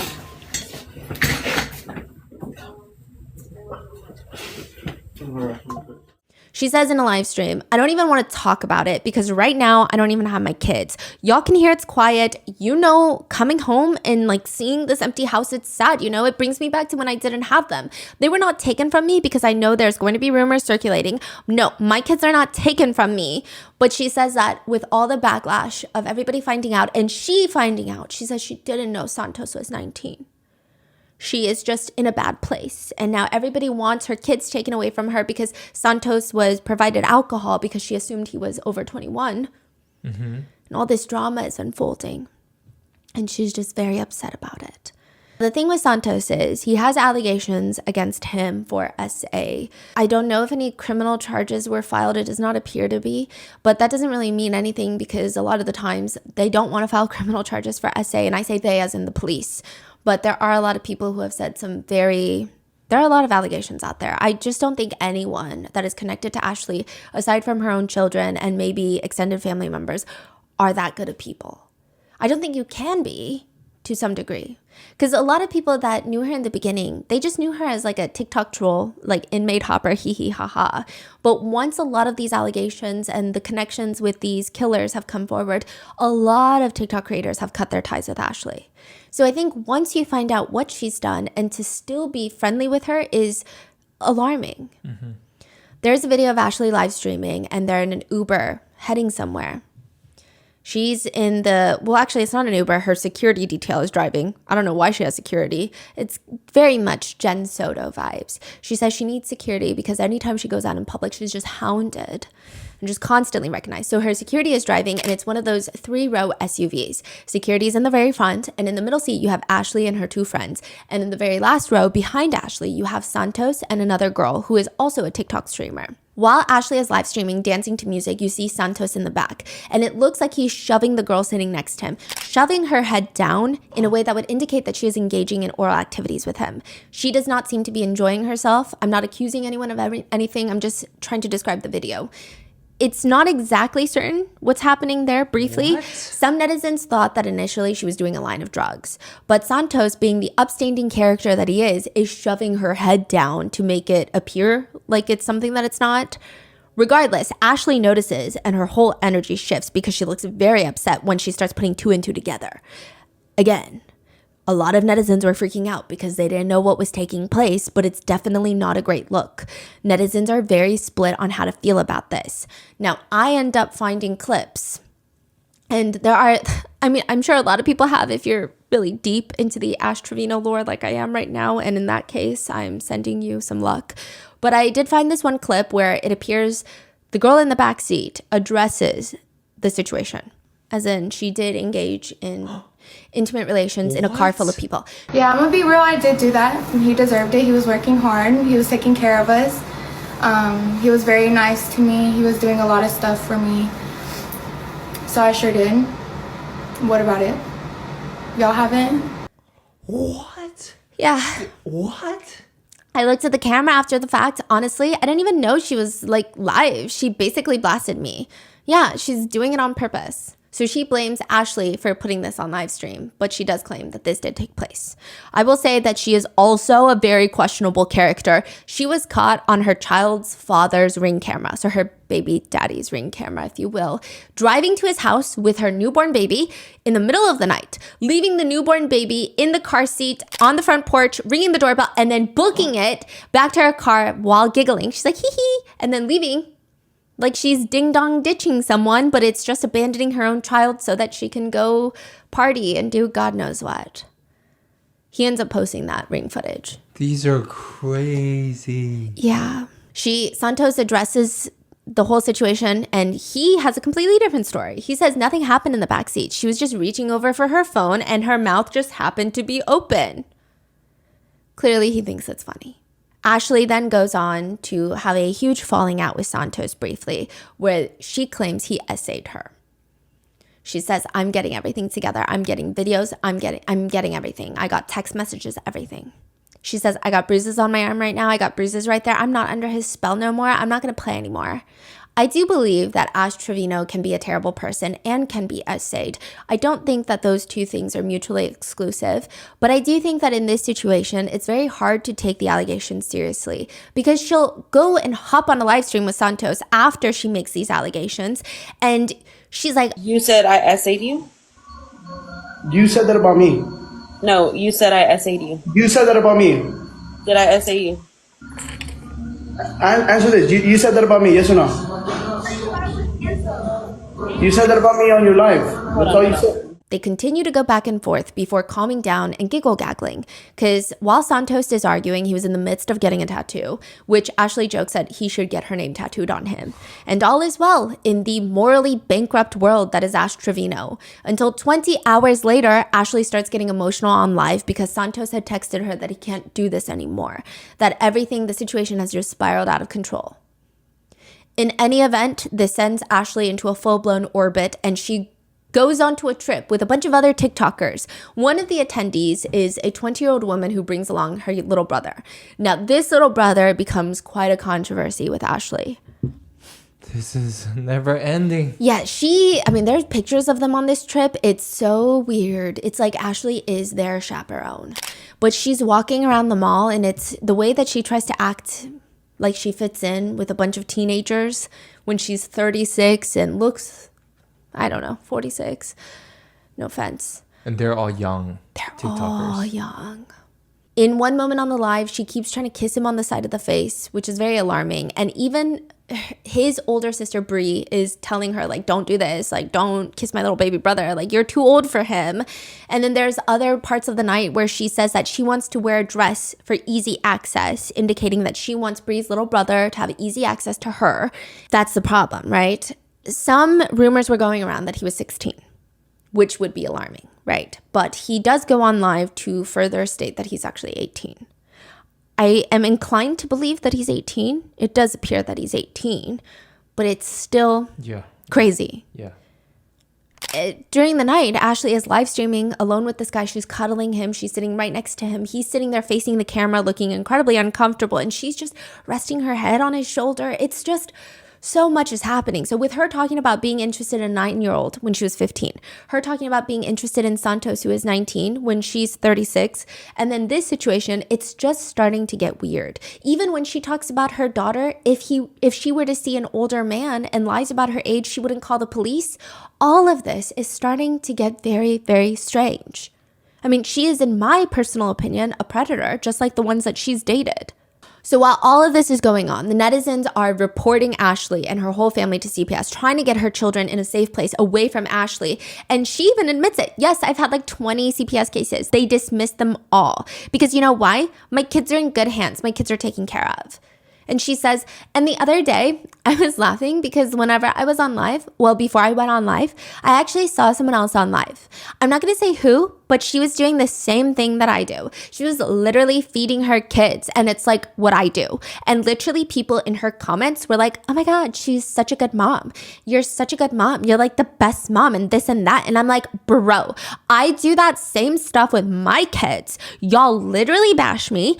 Oh, you're a bad mom. Oh, why are you doing this? Why are you doing it like this? Why are you doing it that way? Why are you feeding them like that? My kids were older than hers. And y'all are like praising this female. It's because y'all don't like me, but y'all like her. And that's what it is. That is what it is. In Ash Trevino's world, it is always the viewer's fault, all of this. In another live stream clip, she says, I don't even have my kids right now. So her kids are constantly wanting to stay with her parents, going to their grandparents' home. So they're either with their grandparents, it seems like they're there most of the time, and then Ashley will have them sometimes. And she says, I don't even have my kids right now, and it sucks. And it's because of y'all. I don't have my kids because of y'all. So yeah, they can come back anytime they want, but I just choose not to have them because of y'all. She also cries on live stream because one of her top gifters went over to her ex-best friend Heffa's live stream and donated money. And she's sobbing. She's genuinely sobbing. I'm sorry, guys. I had to end that live. She stole one of my biggest gifters, bro, and I don't think that's right. As a friend, you should never steal your friend's gifters. Not when her kid needs to go to the hospital or is throwing up or has a burn. She's crying. She's crying more than when she cried about her late husband, her ex-husband dying. Who are these donors? Like, who's donating? Who's her top donor? A lot of people have questions about that. Who are these people? We don't know. And I feel like there are a lot of causes out there that they could be donating to that don't include Ashley Trevino. Yeah, she's crying that her top gifter, she says, my friend Heffa, because she's the one that got the money. She has money. Her husband has a trucking company. I have nothing but this. If I don't make money on TikTok, I make nothing for my kids and they can't eat. Okay? She's wiping tears from her eyes. She stole one of my biggest gifters, bro. And I don't think that's right. This is how I support my kids. I don't have their dad's child support no more. He passed away. Do you think that I asked God to take their dad from them? No, I didn't. Do you think I said, God, please take their dad? No, but he died. Her daughter then comes into the room to tell her, I love you, but you need to quit saying stuff about my dad, okay? Wow. She also states that she just started her partying life. She says that everyone is accusing her of being a partier. And she says, no, before this, she was a mom and a wife. She just started partying like just 5 years ago. 5 years ago. Just 5 years ago. All of this comes to a tumultuous boil when Ashley Trevino decides to take her kids onto her very first podcast appearance. She is going to the Bop House, which is a content house for OF creators based in Miami, I believe. And Camille is going to interview them. She's a famous OF creator who also has her own controversies. She's the one that was viral for having her brother on the podcast and asking him about what it's like to have a sister who's on OF. Christian, tell him that it's not that bad having a sister that does. Oh, it's horrible. No, I couldn't even go on a field trip. Like, I got bullied so much I couldn't even go on a field trip. Isn't that insane? And it was just a very, a lot of netizens felt bad for the brother, I guess.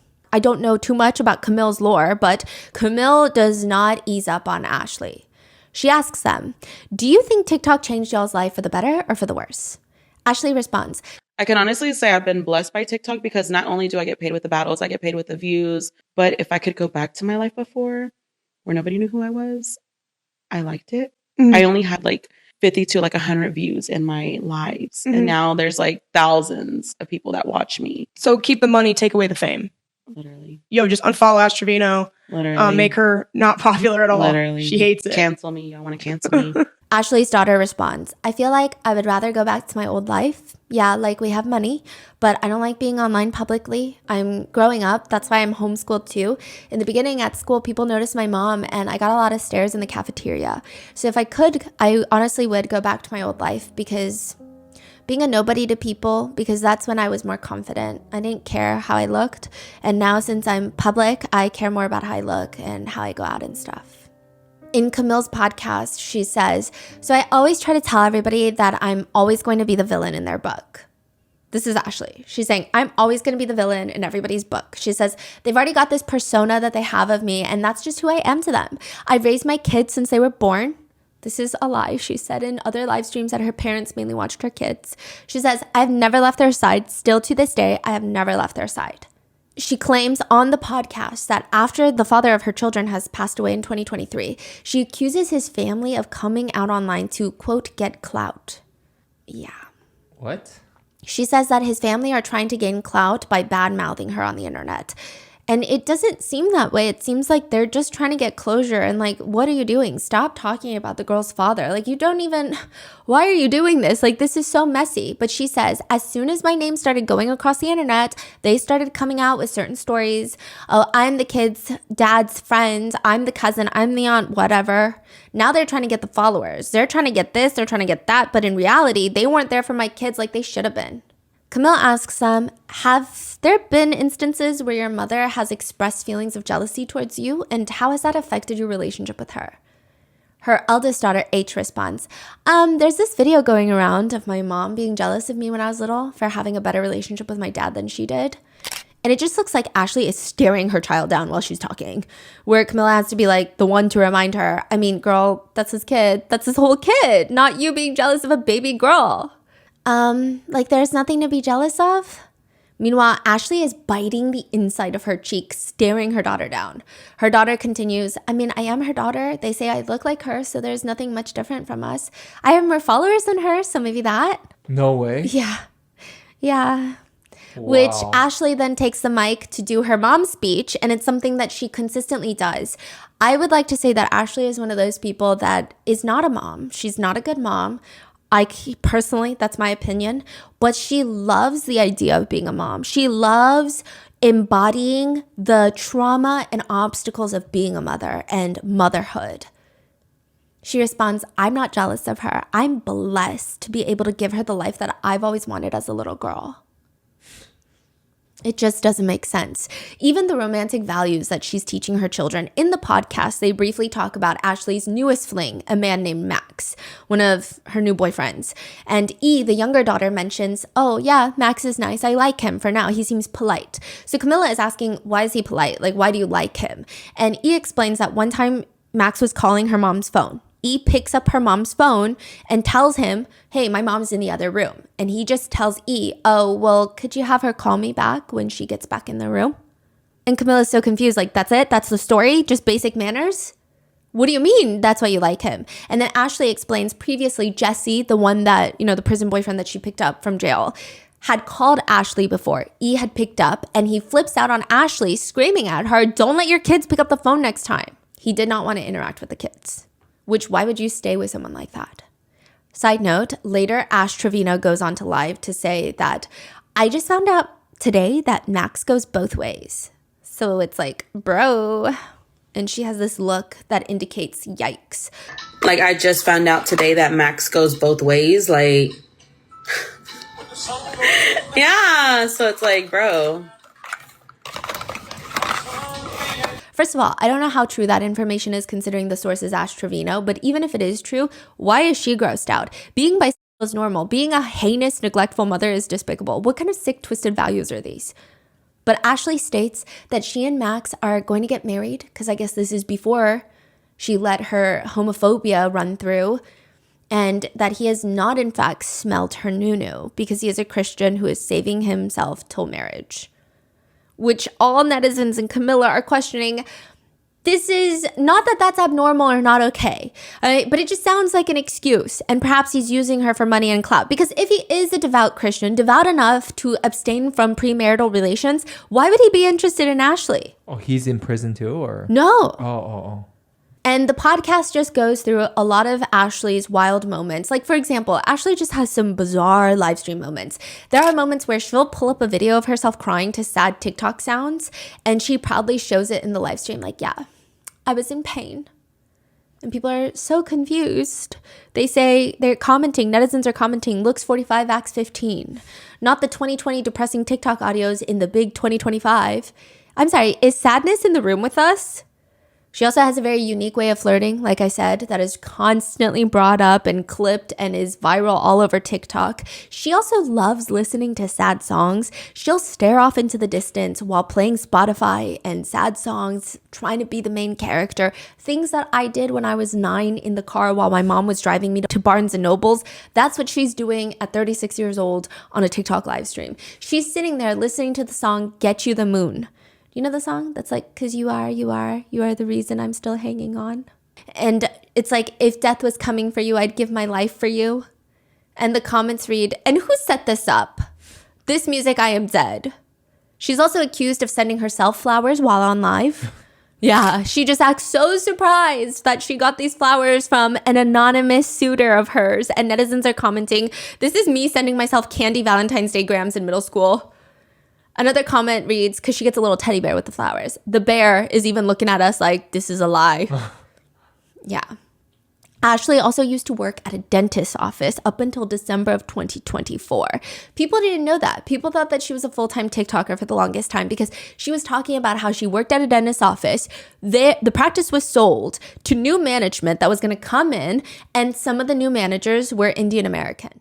He gave us an option to stay with the new owners or leave. And I chose to leave because they were Indians. And I'm not working under no Indians. I'm sorry, I'm just not. Yeah, she's racist. She literally, on one live stream, she was teaching her daughter slurs for all the races and ethnicities. It was really bad. Yeah. You can't really find one good thing about this person. No. But it's not true. She did not quit. Not that it makes her statement less racist, more acceptable, less deplorable, nothing. She actually continued working at the dentist's office until December of 2024. She was fired because netizens pulled clips of her doing, I don't know, any one of her heinous things and sent it to her bosses. She was let go. There are allegations that she has bed bugs. She's in bed live streaming one day and a bug just crawls around her on the pillow, inside the pillowcase. Now, it's unclear if it's a roach or a bed bug, but it is clear that Ashley notices and she tries to get up. She acts super nonchalant about it instead of freaking out or even addressing it. Later, she's asked if she has bed bugs, and she says on the podcast, no, it was like a beetle or something. Again, what these people need to realize is I do live in a duplex. I have neighbors. So with that, whatever they have, it does transfer over. But I don't have like roaches or anything. No. She's asked, could there be potential bed bugs? No, I haven't found any. That was a beetle. But of course, people take one little thing, let it be a flea on your leg, and they're going to say it's something else. And again, that's why I'm moving. Because my landlord, I feel like for what I pay for there, I can literally find a place, a house somewhere. I want a 4-bedroom and 2.5 bath. I already have my mindset on what I want. Netizens disagree. They argue it does not look like a beetle, not even remotely, and it's just odd that instead of screaming or freaking out, because if you have the occasional bug, you start screaming and freaking out, but the fact that she just hides the bug from the camera and tries to play it off is very strange. In the interview with Camilla, as a joke, asks her if she's ever had a fake bag because there were rumors that her LV bags were fake. Ashley seems genuinely irked, and she says, They literally think my Louis are fake. I can pull up the receipt right now if you want to see it. I can log into my Louis account right now. Oh, she got an account. I got a YSL account, Okay, Gucci, and Louis.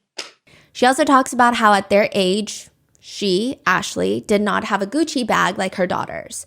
So she bought them a Gucci bag for hitting, I believe, 1 million subscribers or 1 million followers. You know what? I might have not had a Gucci bag, but I had their dad, okay? I think she's trying to say she didn't need a Gucci bag because she was in love and in a happy relationship.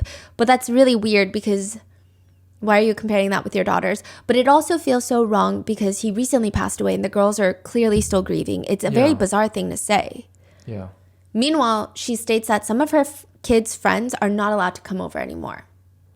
This is in the podcast. She says because, quote, their parents don't feel comfortable because my address is leaked. Then why do you feel comfortable with your kids being there? Camilla asks Ashley straight up, so you don't feel any sort of guilt or sadness that they've lost friends because of it and they've expressed that? No, because it's not even for that reason, to be honest. I feel like some of their friends are jealous because of the life that they have. Camilla asks Ashley's children, do you think that maybe sometimes she can exploit situations to get views? I'm gonna be real, yeah.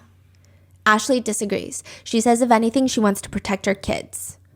To which E brings up the time that Ashley asked for Galaxy donations if they want to know about her health conditions. And Ashley says, oh yeah, but that was like a while back though, and you weren't even in the hospital. E also goes on to state, quote, honestly, sometimes I feel like it's weird for girls to go for younger guys, but like it's weird for my mom. She's 36 and she gets with people in their teens. Santos, he actually lied about his age. He said he was 22, but he's actually 19. Eventually, Camille sends the kids out of the room so that she can talk to Ashley alone. And she says, Santos was caught licking your haunted rose on live. What the f*** are you doing with that? And he licked your rose toy. Why did he do that? Because Santos is a freak. Santos sleeps with everybody. Did he sleep with you? Am I supposed to answer that truthfully? Yes. Truthfully? Yes. Did Santos sleep with you? Did you sleep with Santos, actually? So, yes, we have done stuff. Okay. Twice. 2 separate occasions. With a 19-year-old boy. I didn't know he was 19 at the time. So this is before you knew? Yes. Claimed before you knew? Literally. Like, we did it twice, and it was literally before Christmas, so... Side note, Santos addresses these allegations of being intimate with Ashley in a separate live, and he says, I never hit the Nunu. Ever, ever, ever. We said, I want Nunu. We made that word up joking around. I never did that. Like, you have to understand. I walked into her room one time, and the bean dip was right next to the rose toy, so I'm assuming she eats while she plays, and I don't like that. That's nasty. Like, bro. Like, every time I had to Febreze everywhere, I had to shove toilet paper in my nose. I would never, ever, ever get near that Nunu, ever. And that's on arrogant. He says that. That is crazy. That's his whole spiel. So Camille starts firing off the tough questions. If TikTok banned you tomorrow, how would you make money? What's your plan B? I have other socials that I'm working on right now, and I have other collabs coming up. Okay, care to leak the collab that you have coming up? A good one. It's a YouTube video, so just know that there's going to be like 20 guys. No other crazy revelations happen in the podcast. It's just a mess. At one point, Camille, after H, talks about how she doesn't like her mom's newest prison husband that she's actually divorcing, Noe Trevino. Camille says, y'all, to the girls, y'all just come live with us. Which H says, yes, please. But Ashley starts joking, well, now you have 2 new members. Ashley might have just been saying this without realizing the implication, but it's pretty bad. Camille is part of the Bop House, which, like I said, is a group of OF models that live in a house together to film content, 18 plus content. So Camille saying, come live with us, sounds very much like, I think we can take care of you better than your mom can. Just live with us, because that sounds miserable. Meanwhile, Ashley says, you have 2 new members, implies that they would be members of the Bop House, which is a content house for explicit creators, and it freaks Camille out. Like, she doesn't even know what to say. She's like, what did this lady just say? This is crazy. Yeah. Well, they have 2 new members. Just kidding. And probably the most explosive question in the entirety of the podcast is when Camille asks, question, do the kids have beds? H responds, well, I don't live with my mom. At your mom's house then, do you have a bed? No. I'm going to zail you. I'm going to give you money. I want a bed, 2 mattresses, 2 of them. I want a headboard and 2 nightstands. I'm going to order that before you leave this house today. And I'm going to insert the clip of the receipt here.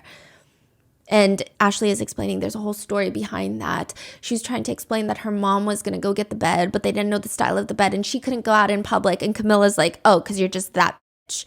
And she's like, literally, no, like I really don't. Like if I go out, I'm going to get noticed. And if I don't have my security guard, I'm not going anywhere. Later in the episode, Ashley still brags about how much money she makes and she starts giggling. And Camilla says, and her kids still don't have a bed. So what's so funny, Ashley? She laughs even louder. And she's like, nothing's that funny when your kids don't have a damn bed. I'll tell you that right now. Now, this podcast gets released, and within a few days, I think it's at like 7-8 million views. Ashley is pretty upset about this podcast. She alleges that Camille received like $60,000 for this podcast. I'm not sure where that allegation is coming from. I didn't see any embedded endorsements or anything of that sort. I don't know if she's implying that she made $60,000 off of ad revenue, which is kind of crazy. But she said that if she had known that Camille was going to name the podcast the worst mom on TikTok, she would have never sat down for the podcast. She says, because I'm not the world's worst mom. And I'm telling you, like, there were times during that podcast that I wanted to quit doing it because it got so hard on me, and I didn't. I just said, you know what? You got to swallow it. You got to say what you got to say. So I did. There were questions asked that I didn't feel comfortable with, but I still answered it. And like I told her, and I don't know if she put it in the podcast, but I'm always going to be the villain in everybody's story. I could sit here and go to church every day, every Sunday, give my life to God 100%, and you will still see me the same way you see me right now. A bad mom, alcoholic, whatever you want to call me, fat, ugly, whatever. Y'all are still going to see me in that way, even if I change my life. And if you don't like me for who I am, then I can't change that about you because I probably don't like you anyways. Ashley is very upset with Camille, but also with her viewers. She says, so for those of y'all that call CPS on me, remember, she's not in my custody right now. Why do you think she doesn't live with me right now? Y'all are going to get my parents in trouble. So when y'all want to call CPS, y'all think about that. It's not me getting in trouble. It's my parents. Do y'all think I only fight battles on TikTok? I fight them personally every day. As much as it hurts me because I wish my baby lived with me, it's just not good right now. And that's our decision. Okay? She also says, and the irony just whooshes straight over her head. She says, but again, Camille and the Bop House, they do stuff for views. You got to remember that. She's an influencer. She does stuff for the views because she gets paid off the views. She also says that she should have asked Camille for payment had she known that she was going to get that deep into it. It appears that the podcast made the girls very upset with their mother, to which she goes on live to talk about it. Ashley has sad music playing in the background and says, no one said it would ever be easy being a mom. Right now is the time I wish their dad was alive. And I know she acts out because he's not here no more and she hasn't coped with her dad gone. So I know it still hurts her because she cried for him last night. My mom told me. She didn't get to tell him bye. He passed away when she wasn't there. She's trying to imply that her kids acting out against her and blocking her on TikTok is because they're upset that their father passed away, so they're acting out in general. And it has nothing to do with her being a mom.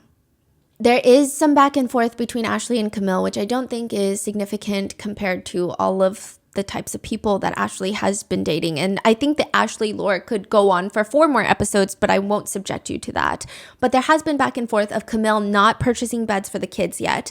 Ashley claims Camille is a liar. She's not purchasing the beds. Camille is claiming, I told you to send me the beds and you haven't sent me the ones that they wanted. So like, what do you want me to do? Camille also states that Ashley requested to stay a night longer and charged over $1,000 at the Ritz-Carlton to Camille's credit card. Ashley says, no, I have the credit card statements. It charged my card. And then Camille is saying, because I told you I would pay you back. Like, I'm not going to give you my credit card, so I'm reimbursing you. It's the whole thing. Most netizens are supporting Camille. Others think that Camille should not have invited Ashley's daughters to the infamous Bop House, a house known to be a place where OF creators collaborate and make content. Some netizens comment, Camille needs to take responsibility. She is the one that invited the minors to the Bop House just to humiliate their situation more and bring up old wounds. I would be uncomfortable too. Others bring up Camille's past podcast with her brother, saying she's not that great of a person either, but I don't really know. Another one reads, Camille humiliated all of them. She may have said all those things just to get back at Ash, but those kids didn't need to be there. So netizens are just kind of confused on how bad of a mom can still have a platform and keep making more accounts, and more than that, still have people donating. Mm-hmm. That doesn't make sense.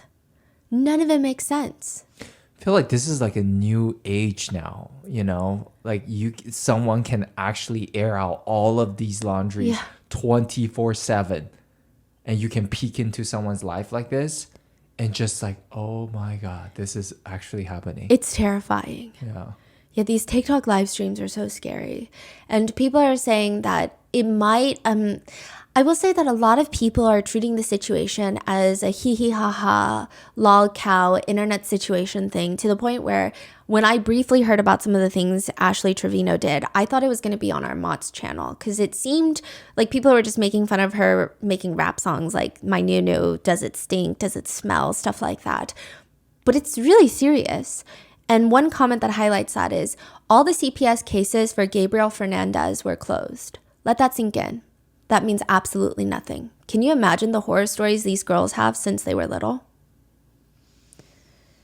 And with that, that is today's episode. What are your thoughts on Ash Trevino? I know that I wasn't able to encapsulate all of the things that she's done because she's on live practically every day and she's probably on live right now, but what are your thoughts? What do you think should happen to her? Let me know in the comments. Stay safe, and I will see you in the next one.